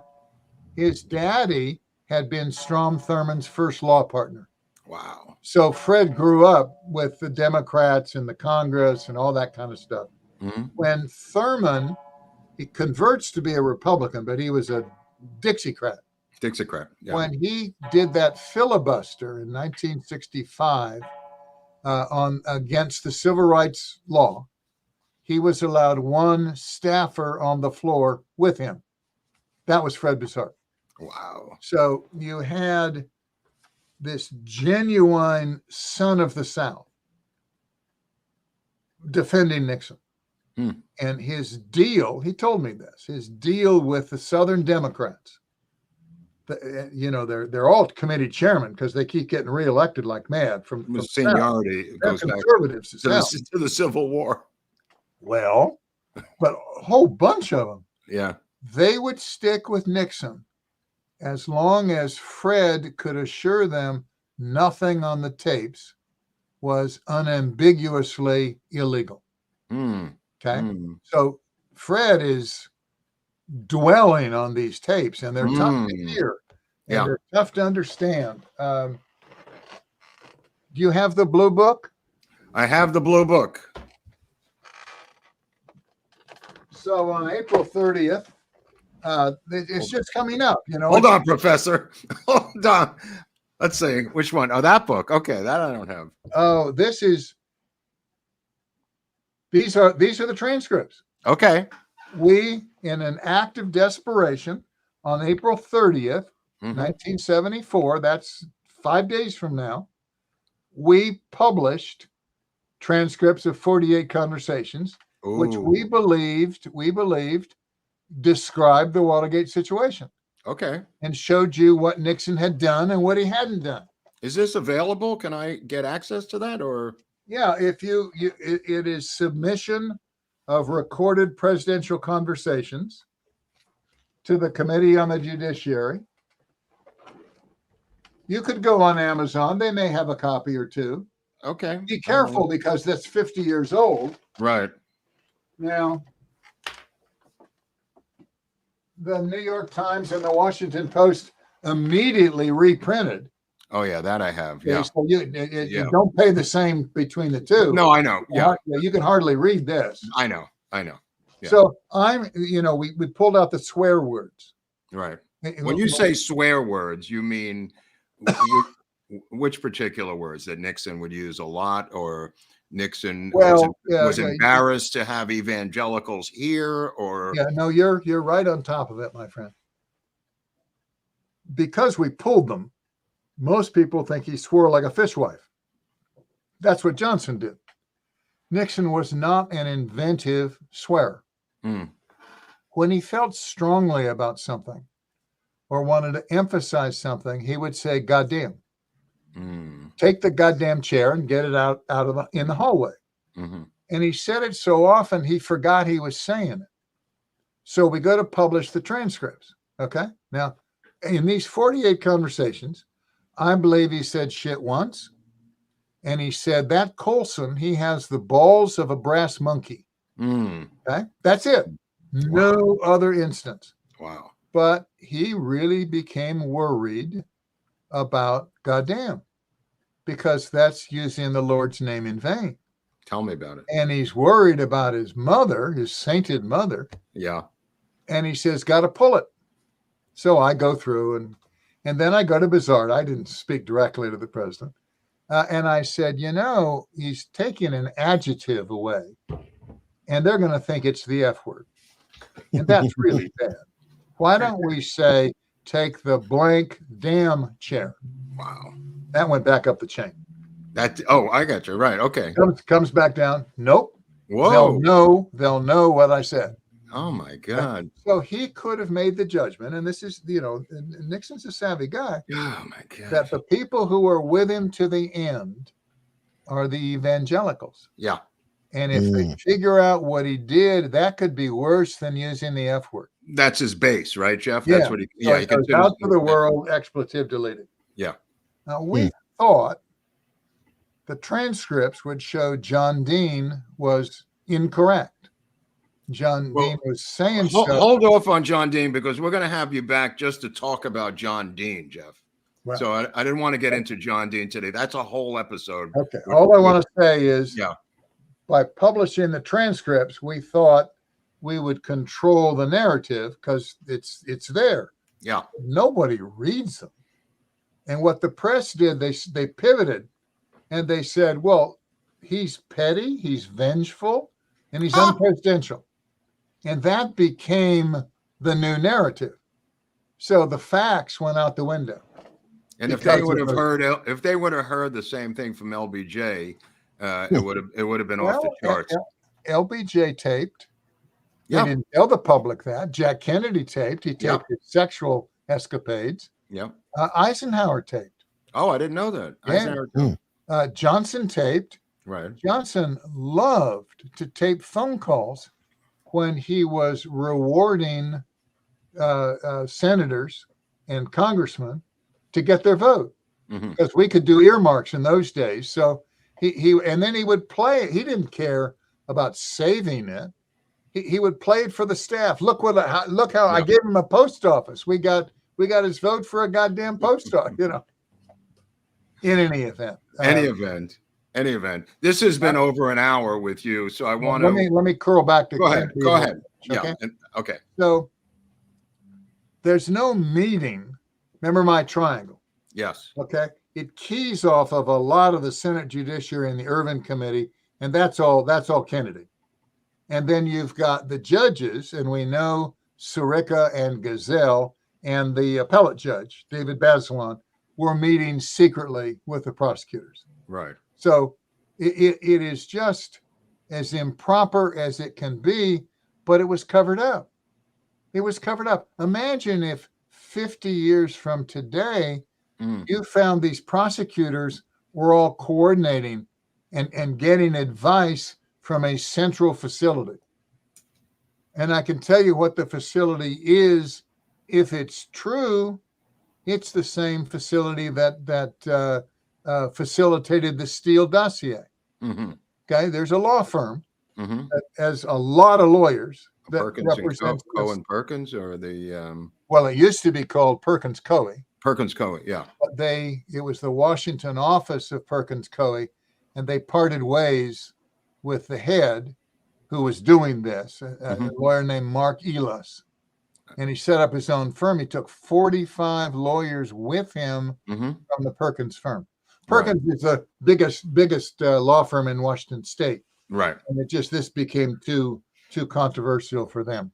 Right. So we know there's coordination. There's no single meeting, but this is like a flock of birds in the sky or a school of fish in the ocean. They don't have to write memos to each other. They know what's expected. Well, we have on the White House log Willis's partner going to visit the White House. We do. We 7 or 8 times, and then we don't have a recording. And then the billing is part of the recording. That's true. He billed for that, Geoff. But they'll never get the records out of a law firm. No. So all of this is done to pave the way for Teddy to run for president. And then he chickens out. He doesn't do it in 76. Right. And, my book is called The Secret Plot to Make Ted Kennedy President. Right. And the immediate reaction is, well, he never did it. But he does in 1980. Yes. He tries to bump off Carter, and Carter whips his ass. really whips his ass, And there doesn't are he? 10 primaries, and Carter won every one of them. I know. People don't realize that. Well, what you guys were calling the Lion of the Senate, Yeah. without his staff, he's nothing. He's nothing. He's not, Why did Nixon say he was a good politician in his memoirs? He said, and it could just be to be nice to Kennedy. He Nixon seemed to have empathy for Ted Kennedy, Jeff. Well, he actually took Kennedy aside after Chappaquiddick and said, "You're only beaten if you give up." Right. Why does he give this guy a pep talk?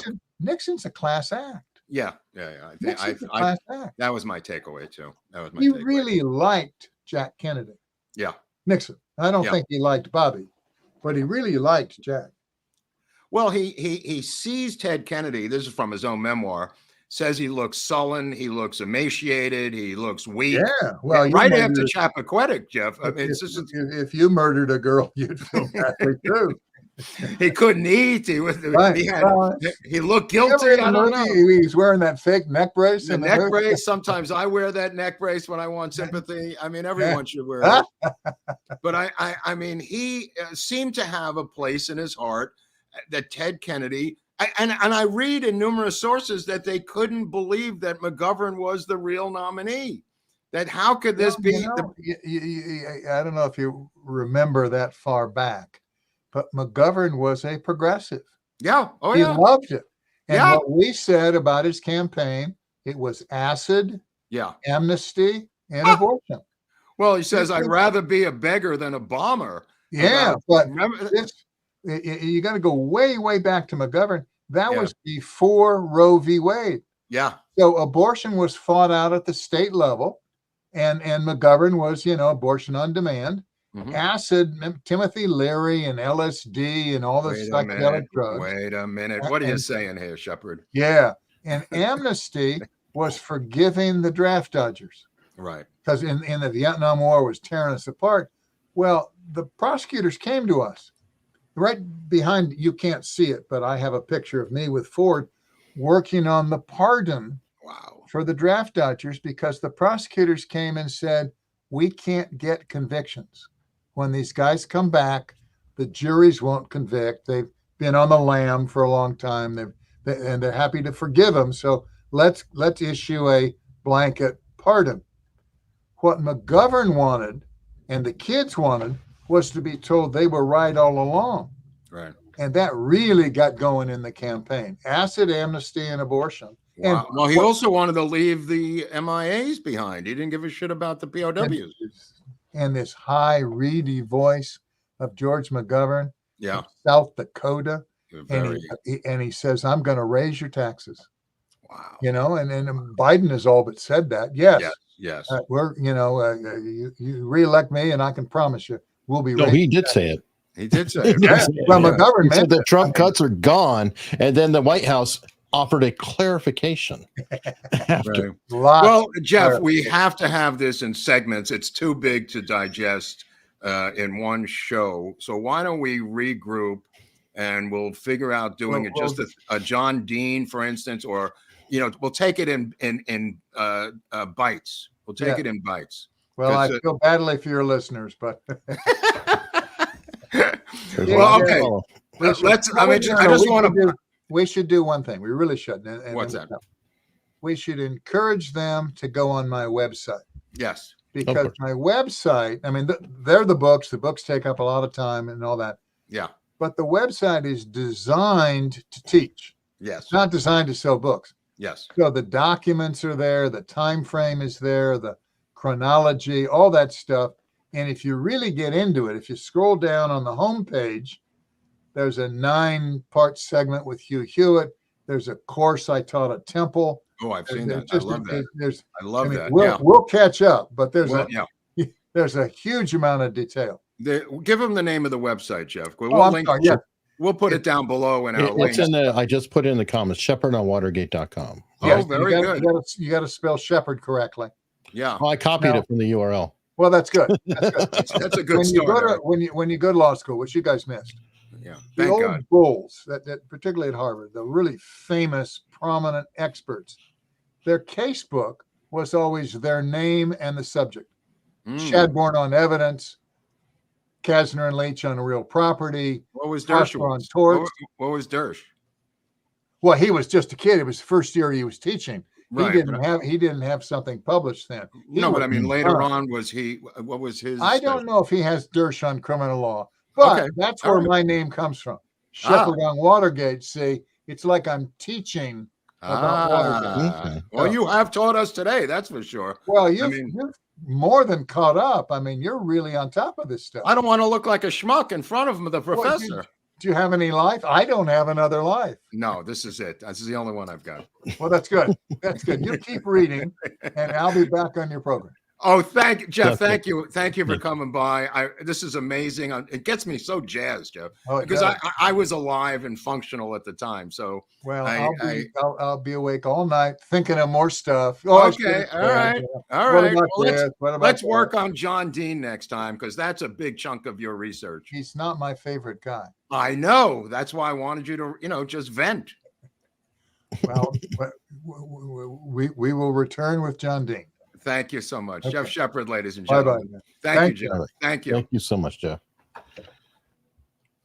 All right. Boy, that was great. Holy cow. So next time it's going to be this guy. Yeah, we got to go into John Dean, because he's got all kinds of stuff on Dean. I didn't want to mention it, but he's got a whole world on John Dean. No, that sounds good. I was looking earlier, and when I was trying to gather photos together, that there's other people tangentially involved, like a Heidi Reichen, just to tease the audience. Mm-hmm. There's other shots of her that are not available for YouTube. Right. There's a lot of players in this thing. There's James McCord, Bernard Barker, obviously, like we mentioned, Frank Sturgis we'll get into. There's this guy, Carmine Bellino, who I'm obsessed with, who's the hatchet man for Ted Kennedy, Murray Chotiner, who is the lawyer to the mob, who becomes Nixon's mentor. I mean, Murray Chotiner is the brains behind Nixon. He gets a whole episode. Not that Geoff would be involved with this thing, but we're going to do it on our own. I'd like to know who General Goodpasture was that Geoff just mentioned. Is he related to Ann Goodpasture out of Mexico City CIA substation chief? Good question. I got my head spinning with questions all of a sudden as a reporter. That's why I was focusing on Clark Molinoff, because Molinoff is legendary to me also as investigative reporters. Before Bob Woodward and Bernstein, Clark Molinoff was the standard for investigative reporters. He was the man. And he's got that look down and everything. Dude, he was the guy out of, he worked out of DC, but he came out of Des Moines, the Register, which was a revered newspaper. And like I mentioned, he was eventually fired by the Register, but he won a Pulitzer Prize. This was the guy. And I don't know how he got hired by the Nixon administration, because he turns on them immediately. He begins, you know what I mean? Like, he's one of these ideological goody two-shoes, and he wants to sit and talk with the president, and Haldeman and Ehrlichman are the buffers. They can't let everybody in. That's what these guys are. They're the gatekeepers, Eric, right? Oh, yeah. I mean, what is he going to be? Chief of staff? I mean, come on. No, he just wants to go in and bullshit with them, according to what I've read. He's got ideas. And when they come out and say the president would like you to do this, he smugly says, I'd like to hear it from the president. And they're going, go fuck yourself. I mean, this is a junior staffer, essentially. Which is annoying, because essentially the answer would be, you just did. We're his mouthpieces. Exactly. We're a megaphone for him. That's exactly right. That's exact. But the Jaworski thing is so fascinating, because I had heard that he had dumped his papers at Baylor. And I, in my fantasy world, thought I was looking for other crap on General Walker at Baylor, and I thought someday I would get in there and see the Jaworski thing. But this is what Geoff has done. He's gone into the bowels of Baylor and got the bowels of Baylor, my new memoir, and gotten these documents out. And he's an American hero, Geoff Shepard, for doing this, because so many people have put this to bed. And here's another one I found in my archives this morning. Facts about Nixon. This is a real collector's item. I didn't know I had it. I got up in the middle of the night because it was mentioned in somebody's book. And I said, you know what? I think I have that book. But there's a lot of stuff I have to get my hands on. So I just want to thank the people who are helping us with the Nixon Book Fund. As No, it's Jeff just the pointed, book fund, dude. It's just the book. no, I know. Well, you buy other books. I mean, you bought Willie Nelson. Well, not now. Now it's just pure Nixon, dude. It's like now it's straight up. I ordered like 8 books this morning, and it's all the memoirs of Haldeman and Ehrlichman and John Dean and all the president's men. And you got to like sift through the bullshit, because most of the books that they're writing, like All the President's Men, when you look at that movie now and what you know about Mark Felt and what you know about these people, there's a lot of bullshit in there, and you really need to sift through the bullshit, Eric. Yeah, I can't wait for the Woodward episode. Yeah. Or is it going to be Woodward and Bernstein? No. Woodward gets his own episode. Fuck Bernstein. Woodward needs it. And it's going to take what it takes, because I got to do some digging on Woodward. But apparently Tucker's onto him. Maybe Tucker's father. Yeah. Maybe Dick Carlson. Dude, you know who Deep Throat is? Deep Throat is Dick Carlson for his son, Tucker. That's good. He's Deep Throat, Dick Carlson. And you can see our episode on Tucker's father if you have any questions. Not that we don't like Tucker, but he's got a dad. He's a mixed bag. I mean, he's a mixed bag, bro. He's a mixed bag. Everybody is. I mean, I'm not 100% behind anybody out there. It's like I call the balls and strikes, however you want to put it. I like if they say something that makes sense, I'm going to listen to it, even if they're politically not aligned with me. Yeah. Like Bill Maher is my favorite mixed bag guy. Yeah. It's like every 3 weeks or 4 weeks, he says something intelligent and then he out of the ruins it. Yeah. The following week. He's a contrarian in a lot of ways, but Shepard is the master of Watergate. So we've got the best source for this series. Yep. And Jeff seems to be excited about it. So I'm excited that he's excited. But this guy's covered, he knows what he's talking about. He was there. No, which is, it's significant. I mean, how often it would be like, I don't know, talking to one of the people involved with JFK who was there, on staff. Well, we're going to be talking to him. I think Bob Groden will be on in the next week or two talking about the Zapruder film. So that will happen as well. And not that he was there when he was shot, but I mean, that's as close as we could get is Robert Groden. So we're going to continue to cover JFK as we segue, as Eric said, into Watergate and the Nixon world. I mean, the Nixon world is bigger than Watergate. Let me just put it that way. That's not a complete definition of Nixon. He will spend hours and hours and hours trying to teach what he learned to a younger guy named Donald Trump. In New York. It was supposed to be a half-hour meeting. It ended up being many, many hours. And look, I hope he learned from Nixon, because he's now facing exactly the same scenario that Nixon faced at the time, which is what Jeff realizes, and I realize, that the similarities of the two cases are breathtaking. They would like to take down the entire Republican MAGA wing of the party. The other rhinos, they will let them pass. Like they did. Just like Nixon. They want to take down the entire establishment because of the power that it wields, not because they're weak. They're trying to take it down because they're so powerful. And like I said, Nixon won every single electoral vote in 1972, except the state of Massachusetts. Yeah, it was 520 to 17. Yeah, 17. He had an edge. Yeah, no, I mean, it's just breathtaking. And they panicked after that and said, we got to do something. We got to do it now. And that's where Ted Kennedy comes in, soaking wet into Congress, dripping. Swimming to the scene and begins to go to work, realizing he's not going to run against this gorilla, which is Richard Nixon. Really, what he feared was losing to Nixon. And obviously, Nixon was not going to run again. But nevertheless, the machinery that Nixon had put in place, that's what Ted Kennedy was afraid of. And what I love, though, the ultimate sweet irony is Ted Kennedy ultimately got his ass kicked by Carter, didn't he? Yeah. Oh, yeah. I mean, so it's like he was such so important, everything else, and he still couldn't do it. Well, my theory is alcoholism was just catching up to him, because when he goes up on stage for the convention in 1980, he's like mumbling, saying some stupid jokes, laughing, giggling. I mean, he's clearly inebriated. And I think that eventually alcohol took him down. And the other brothers didn't have that problem. That's just my anecdote. Or they covered it well enough. Well, whatever. I mean, it is a disease. And, if you have it, it's progressive. So take that to the bank. take that to the bank. Now, who killed Mary Jo Kopechne? We may have to cover that in Dallas because there's other information that I have about the thing that we didn't really have the time. Somebody said I was too lazy to cover it in the comment section. I mean, I couldn't jam in any more goddamn facts. No, Mark, that means that they have their particular theory and you didn't touch on it. No, but I did touch on it. I try to touch on the theories.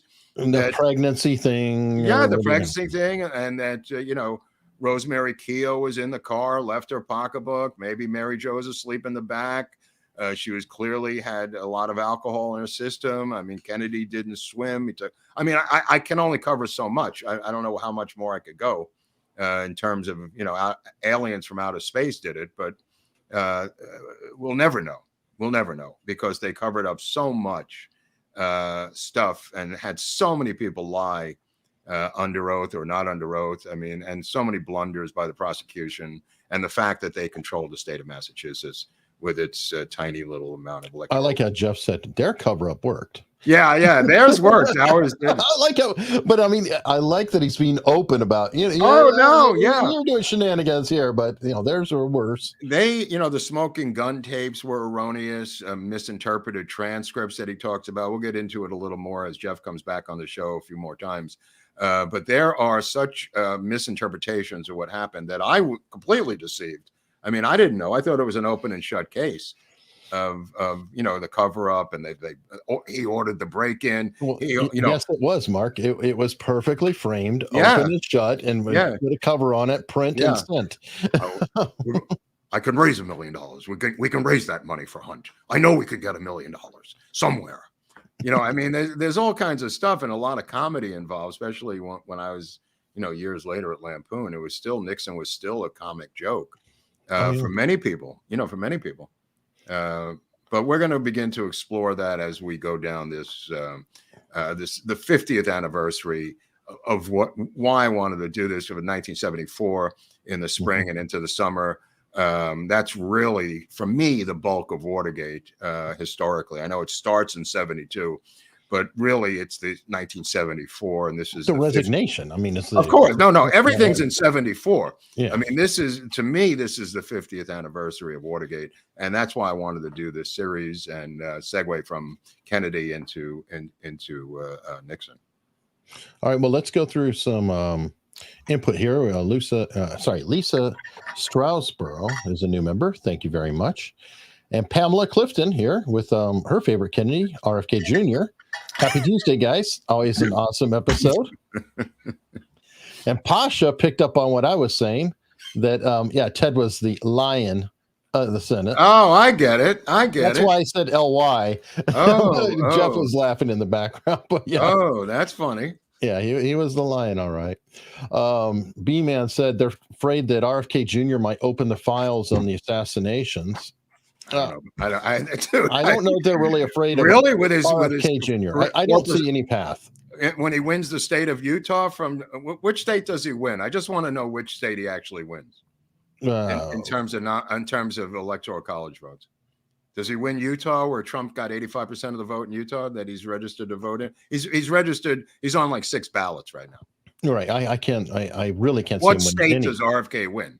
Because his father won the California primary. His father, Indiana. His father actually won primaries. It would have to be something like Maine or something unusual. I can't see him winning any normal state. I'm not talking about primaries. I'm talking about the actual physical presidential election. No, I get it. Yeah, that's what I said. I'm struggling, dude. No, but I'm saying he's on the ballot in Michigan now. Great. Now he's on the ballot in a battleground state, so he can make trouble. Isn't that wonderful that his 3% or 5% or 2%, whatever it is going to hand the election to someone that is not of the two parties? Isn't that great? You're a disruptor and a spoiler. Tip of the hat to you, sir. Yeah, he is. Tip of the hat. You can't win, so you're going to cock block someone else who can. Boy, that's really nice. Like the country needs that at this time. Very true. But you know what the country does need before I even get to the rest of the super chats? Vus. They need to go to a meetup. Oh, yeah. What about a meetup? Palm Beach. Dude, I can't wait to get to this meetup with Viva to get the award, the Viva Award of the Year. I hope he dresses accordingly because it would nice if he comes in sweatpants and a t-shirt like he usually does. But he's not going to come in that. But I know what he'll come in. You know what I'm talking he'll wear about? a button-down shirt. Oh, okay. I'm pretty sure. We have to send Viva a dress code so he shows up because he'll come right from the fishing pier to get his award and go back to fishing. If I know but Viva. people want to meet Viva. Okay, well, I don't Viva. care. I don't meet Viva. That is him. You're right. No, I don't dispute that. I hope he brings his kids who are absolutely wonderful. Oh yes. His 3 kids, the 2 daughters and the boy. Don't bring Marion. the dog. The dog is blind. The other one's missing its legs. Please don't bring your dogs, Viva. Please. Come on, Pudge is a sweetheart. He's a sweetheart. He can't leave that. Every time I go there and I see that dog dragging his legs, I just want to throw up. I don't mean that to be cruel, but I mean, come on. Oh, anyway, it is May 18th, that Saturday evening. Right. Tickets are available now. There's a link inside the description here on YouTube. These are limited tickets, by the way. Not everybody. They are absolutely limited. Okay. All right. So we're well over halfway sold. Okay, so that's it. I mean, you got halfway to go. Yeah, it's going to be running out soon, and I've actually held back putting it out to the Viva audience because I want our audience to get the priority of hanging out with us and with Viva. But once you know when it starts going wide, it's going to get really crazy really quickly. Right. It'll be Viva versus America's Untold Stories audience duking it out in the ballroom at the hotel. Oh, for sure. We'll have what is it, whistling and snaps. Like West Side Story, the West Palm Story. Right. I don't know. When you're a Viva all the way from your first cigarette to your last dying day. That's true. All right. Now, Rocky gave us $25. Thank you. I held 2 fundraisers for Nixon in North Carolina and told him during Watergate debacle it was an intelligent setup. He said he realized that, but nothing he could do. GOP senators turned on him. And that is significant when your own party just, Well, does that sound familiar, Eric? I mean, look what we're going through. Oh, yeah. I mean, I wanted to ask Geoff about this later, but his daughters and wife urged him to not quit. I mean, everybody told him not to cut and run, and he quit on them. I mean, his own daughters wrote him notes saying, please don't quit now, Daddy. The nation needs you. You're not a quitter. The wife said it. The daughters say it. His close aides say it. I mean, I don't know what the deal was mentally. He was tired. I mean, you say that, but I don't know. That's one theory. I don't know that. Well, I mean, I could understand him saying, you know what, screw y'all. Okay, but that's your opinion on it. I don't know. Maybe. Yeah, I don't know. I don't know. Because I mean, he was a lame duck anyway, in terms of he got elected, he got reelected, and maybe he just thought, spending the rest of the entire presidency. Well, we'll debate this during that episode because we'll have an episode just on the resignation. For sure. I remember it like it was. I remember it literally like it was. What is he say in his memoirs? I mean, I'm sure he wrote why, and I haven't gotten to that part yet. It's a big book, and there's 4 memoirs. Okay. I mean, I gave them a sword, David, and they stuck it in. I gave them the sword. I did it. I mean, that's what he tells David Frost. So look, I don't know. There's various angles that he talks about in the resignation part. Depends which you're watching or reading. By the way, I was listening to an interview with Larry King from several years ago because I like interviewers. And Larry King was talking a lot about Nixon and how Nixon was probably the best troubleshooter he ever saw. Not necessarily. What do you mean by troubleshooter? Like he could tell you the problem with anything out there. Like he could identify any problem, etc. But he mentioned that he asked Nixon, how do you feel whenever you go by or drive by the Watergate? That's a weird question. Oh, yeah. Well, anyway, Nixon said, I have never actually been by the building. I've never been in the building, but unfortunately, I have some friends who like to be. Wow. She said it was one of the funniest. Well, we got to talk to Geoff about Liddy. We've got the Liddy episode up there. Geoff has some very strong opinions on G. Gordon Liddy.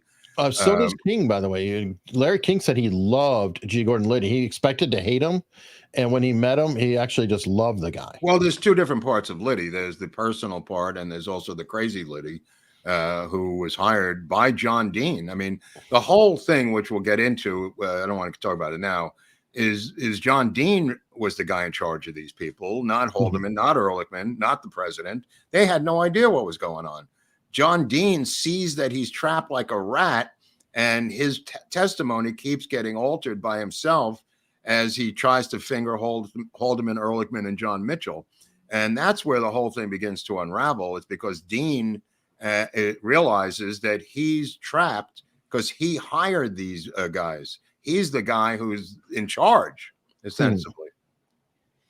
Yeah, no.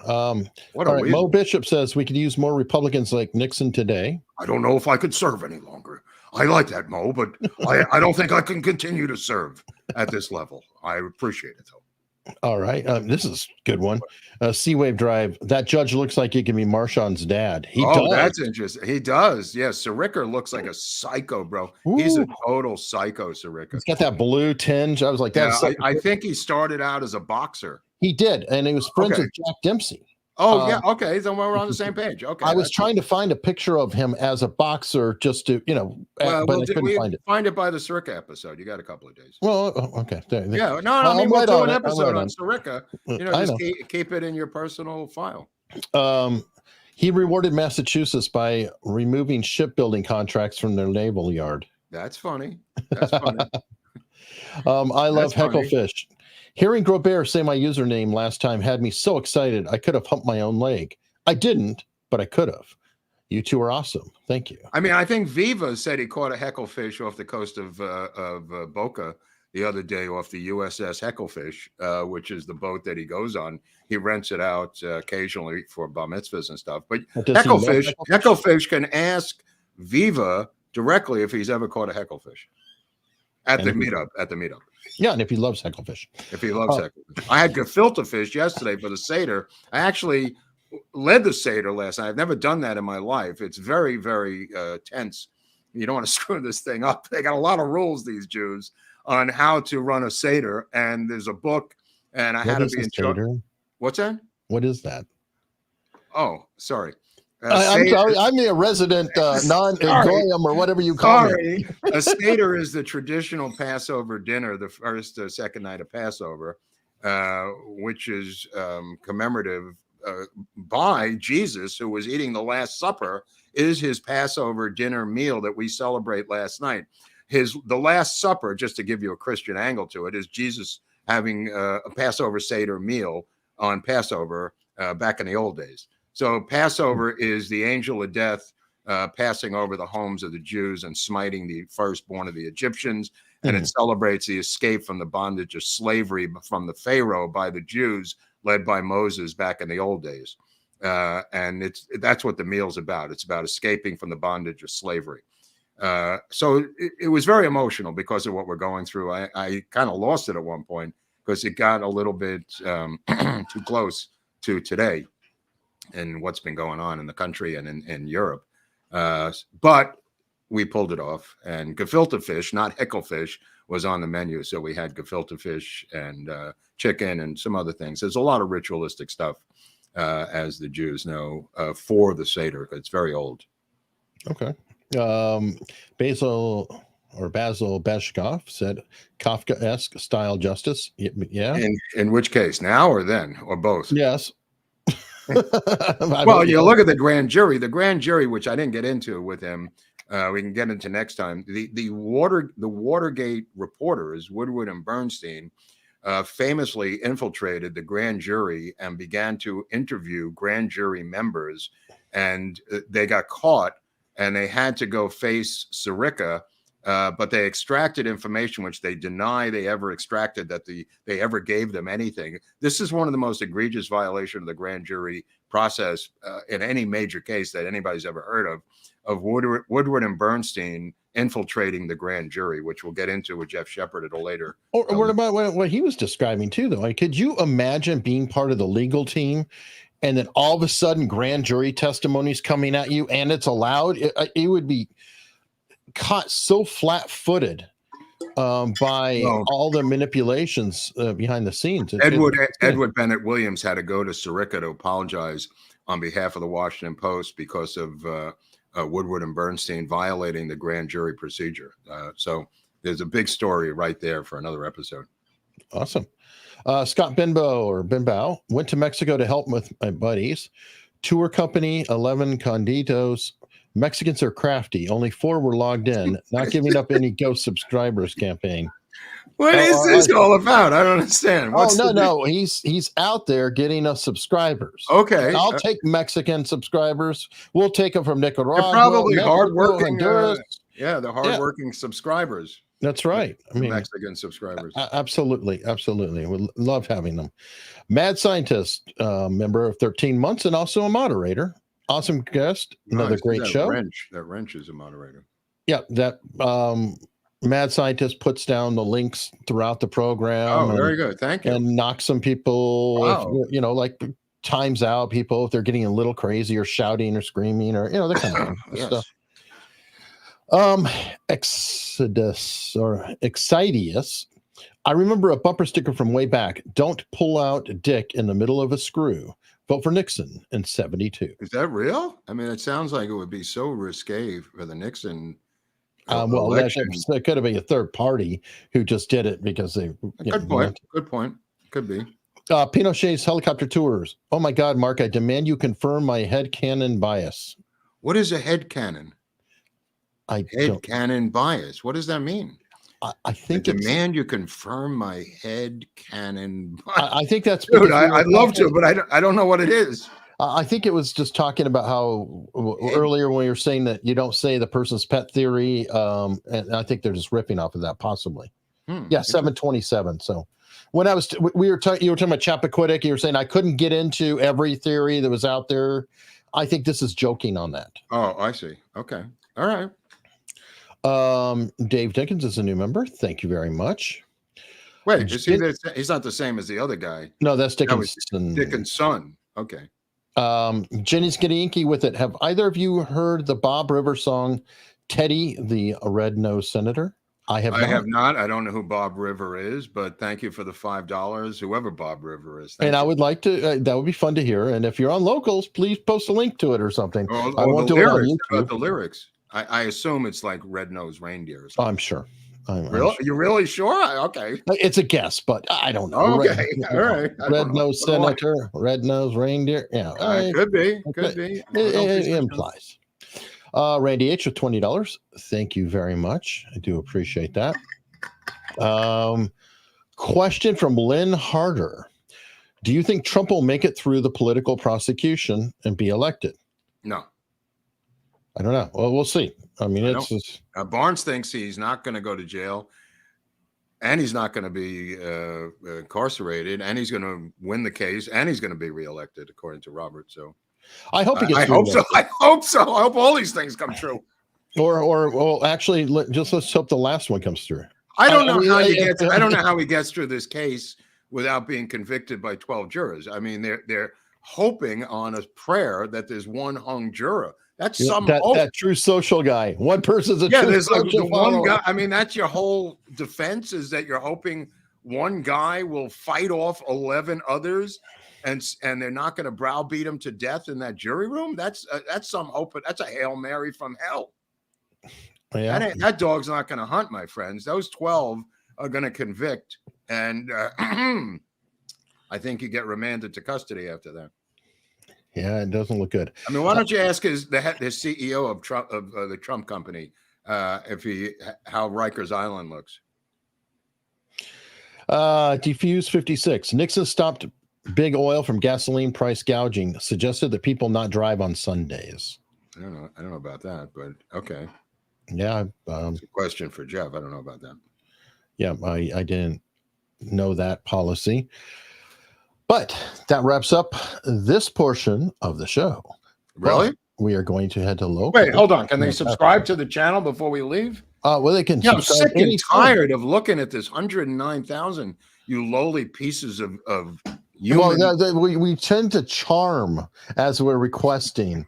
Here, I'll help you. I don't know how charming you have to be to get past 109,000. These people are just sitting there eating hamburgers and French fries on their fat asses, and they can't even subscribe to the channel. I'll tell you what. What? There's 2,382 people watching.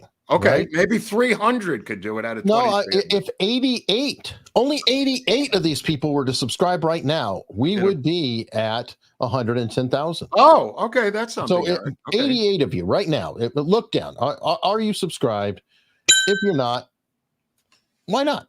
Why it's not? free. I don't know it's what your free. problem It'll get is. us to that next I don't number. get it. I really don't get it. It's not like we're asking you for money. You know, you would think it was the end of the world with these people. Yeah, apparently. So either all 2,293 of them are completely. Yeah, why don't they all do it? I don't care if you subscribe. You know, unsubscribe and subscribe again. No. They don't. No, I'm telling you, this algorithm is way off. Actually, I posted a video on Locals that was talking about this. The quartering broke it down really well, and Tim Pool broke it down. Okay. And I think we are facing the same situation, which is we're what? siloed by YouTube. Like siloed. What is that? We're allowed to have the show, but it's not going to be promoted. That's why our numbers are dead on, super consistent, week after week after week. Wow. It's the same people. We're not breaking into new crowds, and that's why word of mouth is so important. Or you could forward the show on. You know, you could. Well, right. Share it. Word of mouth. Help people find Look what we're up against, Hunley. Look where I'm at the end of my day, and I got to fight this mega monolith of fascist darkness. Yeah. By the way, I'll be on Emerald TV tomorrow, 10 a.m. Western time. I guess it's 1 o'clock Eastern. Whatever that is with Emerald talking about something. And you'll be plugging the show, so maybe some of Emerald's people will come. She's got a lot of followers. She's got tons of people over there. Yeah, so hopefully some of them come by and they get a lot of people. And then radio with Greg Bedell on Thursday, where he loves the show. They play segments of the show on the show. Like he plays the intro song now when I come on, Eric. Oh, cool. Nobody could plug the show more than Greg. No. I mean, and he was at our first meetup. Yeah. Down in Montgomery, Alabama. So definitely a great guy, good friend. Dare I say a friend of the show. I would dare say that. But we're going to go hang out with our Locals friends who are with us thick and thin, who help support us when YouTube is being capricious. We're up against the evil empire. Let's just face it. Let's call a spade a spade. Let's do it and head over to Locals. So see everybody there. Let's find out if Jay.